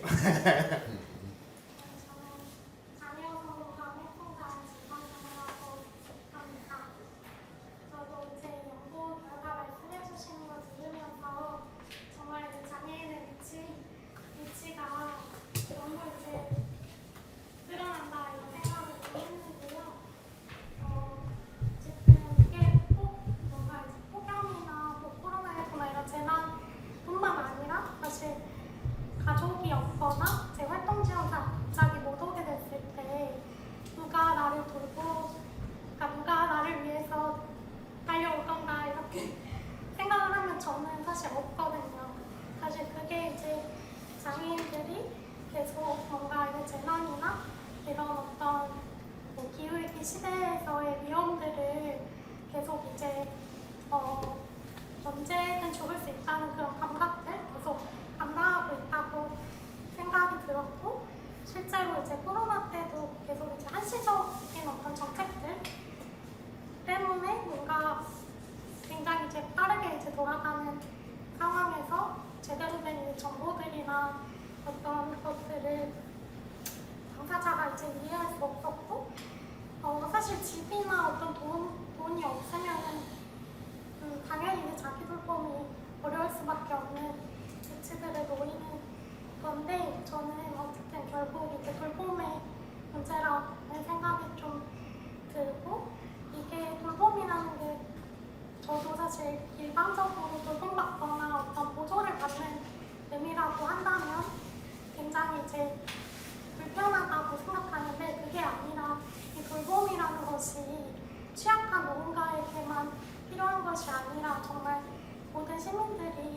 시민들이 어떻게 좀 잘 서로 돌볼 건지에 대한 문제로 네, 이야기돼야 된다고 생각을 네, 하고요. 그리고 사실 되게 이제 연구 내용 들으면서 뭔가 이제 경험했던 몸의 경험들이 더 궁금해지는 것 같아요. 진짜 이 어떤 재난이나 돌봄을 겪는 몸의 경험들에 대해서 더 이제 잘 드러나지 않는데 그런 것들이 더 많이 드러나야 한다고 생각하고 이게 이 차별의 문제들이 서로의 권리가 좀 충돌되는 게 아니라 정말 왜 서로의 차이가 있는지 이 차별의 어떤 맥락들이 좀 더 잘 토론돼야 된다는 좀 생각이 들었어요. 사실 저도 이렇게 돌봄에 대해서 이제 아까 오늘 연구에서 이제 지적 정신 자폐 중에서는 자폐 이제 스펙트럼 장애, 뭐 보통 이제 지적 장애 합쳐서 발달 장애라고 부르는데 이제 이 자폐성 장애에 사실 이제 지난 5년간의 사망 순위를 보면 상위 5순위 안에 사실 이제 뭐 자살 그리고 낙상 그리고 운수사고 그러니까 다른 장애 유형들 그 전체 인구 보면은 이제 보통 암, 뭐 혈관, 뭐 질환 뭐 이런 것들이 있는데 이제 이렇게 5위에 사실은 누가 옆에서 케어해주거나 함께 있어주면 일어나지 않을 죽음들이 5순위에 있다는 거 보면서 사실 돌봄의 부재가 결국 발달장애에게는 죽음의 원인이구나.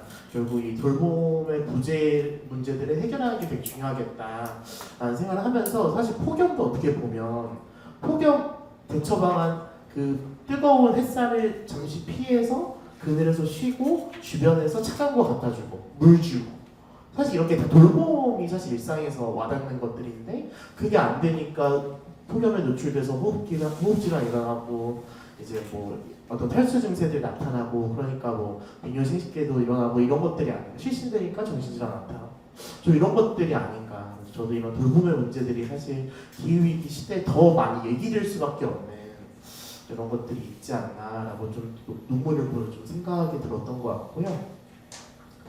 너무 중요한 내용을 오늘 많이 들었던 것 같은데 그거에 대한 좀 방안에 대해서도 좀 듣고 싶어요. 어느 정도 저희 센터 같은 경우는 이제 장애인분들이 오셔서 근로를 하시는데 저희는 이제 환경적인 부분을 녹여서 지금 일을 하고 있는데 장애인분들이 실질적으로 저희가 이제 녹여서 하는 부분에 있어서 분리수거라든가 길에 나서 플로깅을 한다던가 아니면은 종이팩 착한 순환 운동 같은 거에 동참하면서 저희들이 장애가 있지만 최대한 발휘해서 할 수 있는 부분들, 환경적인 부분들을 노력해서 하려고 하는데 그런 이제 사회적인 시스템이나 구조가 별로 없다는 거예요. 정말 이거를 분리수거를 하고 싶고 가고 싶은데 어디로 가야 될지 이게 구조적인 시스템이 좀 정책이 좀 되었으면 저희가 이런 환경적인 부분을 저희들이 이제 장애가 있지만 하는 모습을 통해서도 장애 인식 개선이 될 것 같고 주변에 그러면서 차츰차츰 인식 개선과 환경 운동도 같이 될 것 같다는 생각 진짜 많이 했었거든요. 가장 힘든 사람들이 환경 운동을 해야만 사람들이 정말 보고 느끼게 되는 점들이 많다고 생각을 해요.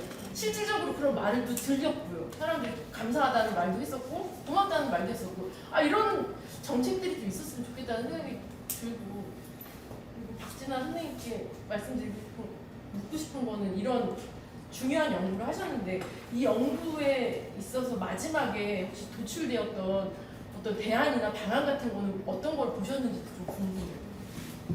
근데 오늘 되게 많은 단서를 얻었던 게 이제 저는 이제 어쨌든 공부를 하고 연구를 하는 입장에서 정략적 근거를 계속 산출을 하면서 계속 이 담론을 넘기려고 하고 그러니까 이들이 배제되어서는 안 된다는 얘기를 계속 넘기고 있는데 그 당사자성이라는 키워드를 놓치면 안 되겠다라는 뭔가 반성과 그 얘기를 정말 많이 했었어요. 사실 이거에 대한 답변은 아니지만 제가 최근에 쪽방촌 연구를 되게 열심히 하시는 분의 발표를 들었는데 말미에 그 말씀을 하시더라고요. 도둑 맞은 가난이 되지 않았으면 좋겠다고 자기 연구가 그들의 가난을 도구 삼아 자기의 실적을 쌓고 자기의 명성을 알리는 데 쓰여서는 안 되겠다는 뼈 깊은 반성을 했던 쪽방촌 1년 사례였다고 말미를 맺으셨는데 저도 똑같이 제 연구가 도둑 맞은 장애가 되지 않았으면 좋겠거든요. 그러니까 장애라는 그러니까 제가 여기서 발표하는 게 가장 부담이 됐었던 이유가 당사자가 아닌 입장에서 함부로 그들의 장애를 도둑질해서 이 논문 성과가 잘 나와서 좋았지만 동시에 되게 무겁기도 했거든요. 이 함부로 이 결과가 어떻게 해석되어야 하며 어떻게 활용되어야 될지에 대한 책임감을 되게 많이 느끼게 됐던 계기였어서 이게 도둑맞은 장애가 되지 않게 이게 뭔가 실제로 뭔가 바꾸는 당사자가 같이 포함되는 변화로 나아갈 수 있게 쓰일 수 있도록 저도 계속 노력을 해야 될 것 같고 그런 과정에서 여러분들의 조언을 되게 많이 들을 것 같고 어쨌든 저는 정량적인 근거를 쌓는 게 지금 제 손에 살 수 있는 최선인 것 같아서 그런 쪽으로 되게 데이터가 정보가 없거든요. 이쪽 분야 연구를 하시는 분들조차도 신경 쓰지 않았었고 그래서 정보를 쌓을 생각을 안 했고 사실 성소수자 건강권 담론이 힘든 이유도 그들에 대한 정보가 있어야 건강격차를 산출할 수가 있는데 정보를 안 만들어주니까 연구자들이 어떻게 할 수 없었기 때문에 이만큼 정보가 쌓일 필요가 있다를 일단 목소리를 내는 게 지금 제 위치에 살 수 있는 저는 최선인 것 같고 그를 통해서 그들의 뭔가 당사자성이 반영된 무언가가 만들어질 수 있도록 계속 힘을 내야 되지 않을까 싶습니다. 짧게 말해볼까요?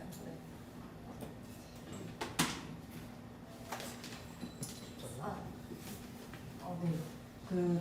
앞서 다들 이런 일상에서 할 수 있는 것들을 되게 고민하는 게 되게 좀 중요하다고 생각이 드는데 그런 것 같아요. 이런 환경 문제에 있어서 우리가 할 수 있는 게 뭔가 분리수거를 더 하고 뭔가 내가 뭐 텀블러도 더 하고 이런 것들이 되게 상상되잖아요. 그렇게 상상할 수밖에 없는 구조가 되게 환경 문제가 되게 정책적으로 나와 되게 멀다고 느껴지는 것들이 되게 크잖아요. 그런 것들이 뭔가 더 개인으로 내가 할 수 있는 방법에 대해서 되게 협소하게 더 생각할 수밖에 없고 내가 지금 경험하는 당면하고 있는 지금 다양한 문제들이 이게 기후재난으로 인한 그런 불평등한 체제에 대한 문제라는 것들이 되게 상상하지 못하게 되는 그 체제 문제가 저는 핵심이라고 생각이 들어요. 그랬을 때 사실 장애 여성의 뭔가 월경 경험 이런 것들도 사실 더 낮은 더 뭔가 장애 여성들이 더 돌봄이 필요한 내 몸의 상태에 따라 되게 필요한 월경 지원들이 필요한 것도 있고 그리고 그거에 접근할 수 있는 정보와 그리고 내가 더 어쨌든 생리대가 사실 되게 비싸기도 하고 근데 월경이 되게 여성들에게 보편적인 여성들의 건강에서 되게 중요한 것인데 그거에 대해서 사회가 되게 비가시하고 되게 사소한 문제로 하기 때문에 더 이런 월경에 대해서도 뭔가 개인이 내가 해야 되는 것들 이렇게 감당돼야 하는 것들이 저는 이런 저희 지금의 체제가 되게 알아서 뭔가 개인이 하게 하는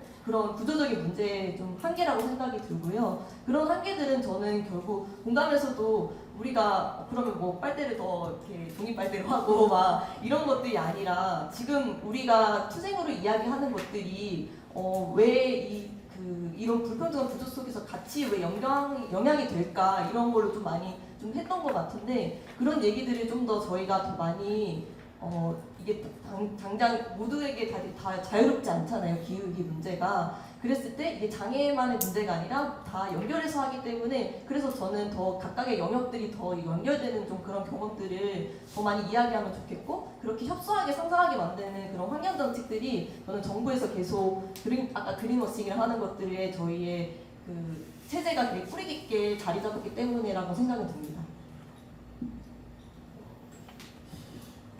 시간이 어느 정도 된 것 같아서 오늘 이 정도 얘기 듣고 아쉽지만 마무리하려고 하고요. 이렇게 기후위기를 두고 이렇게 많은 얘기를 할 수 있다는 게 되게 앞으로도 이런 자리를 많이 만들어야겠다 이런 생각도 들고요. 한마디씩 하셔도 되는데 혹시 뭐 진아님의 앞으로의 좀 이런 미래, 비전 이런 거 관심 가져달라 이런 거 한마디 들어볼까요? 계속 논문을 쓰고 있고 뭐 지금도 계속 분석을 하고 좀 더 어떻게 하면 깊게 분석할 수 있을지 하면서 동시에 장애 사실 이게 되게 양날의 검인 게 이 장애 유형별로 위험을 보는 게 뭔가 누가 더 위험한가 마치 장애인 내 줄 세우진 않을까가 약간 계속 걸리면서도 그 안에서 뭔가 있어야 될 것 같아서 하고는 있지만 뭔가 이거를 그래서 어떻게 좀 더 다각도에서 해석할 수 있을지를 계속 고민하고 있고 지금은 폭염이지만 사실 미세먼지 연구도 마무리가 되어서 이제 논문 리뷰를 받고 있기 때문에 좀 다양한 환경 노출 그리고 이걸 이제 미래 어떻게 될 건지를 궁극적으로 볼 거여서 계속 관심을 가져주셨으면 좋겠습니다. 저희는 수담의 2편, 이세면지 편으로 함께 만나뵙는 걸로 하고, 네, 오늘 행사는 이렇게 마치도록 하겠습니다. 긴 시간 함께 해주셔서 감사합니다.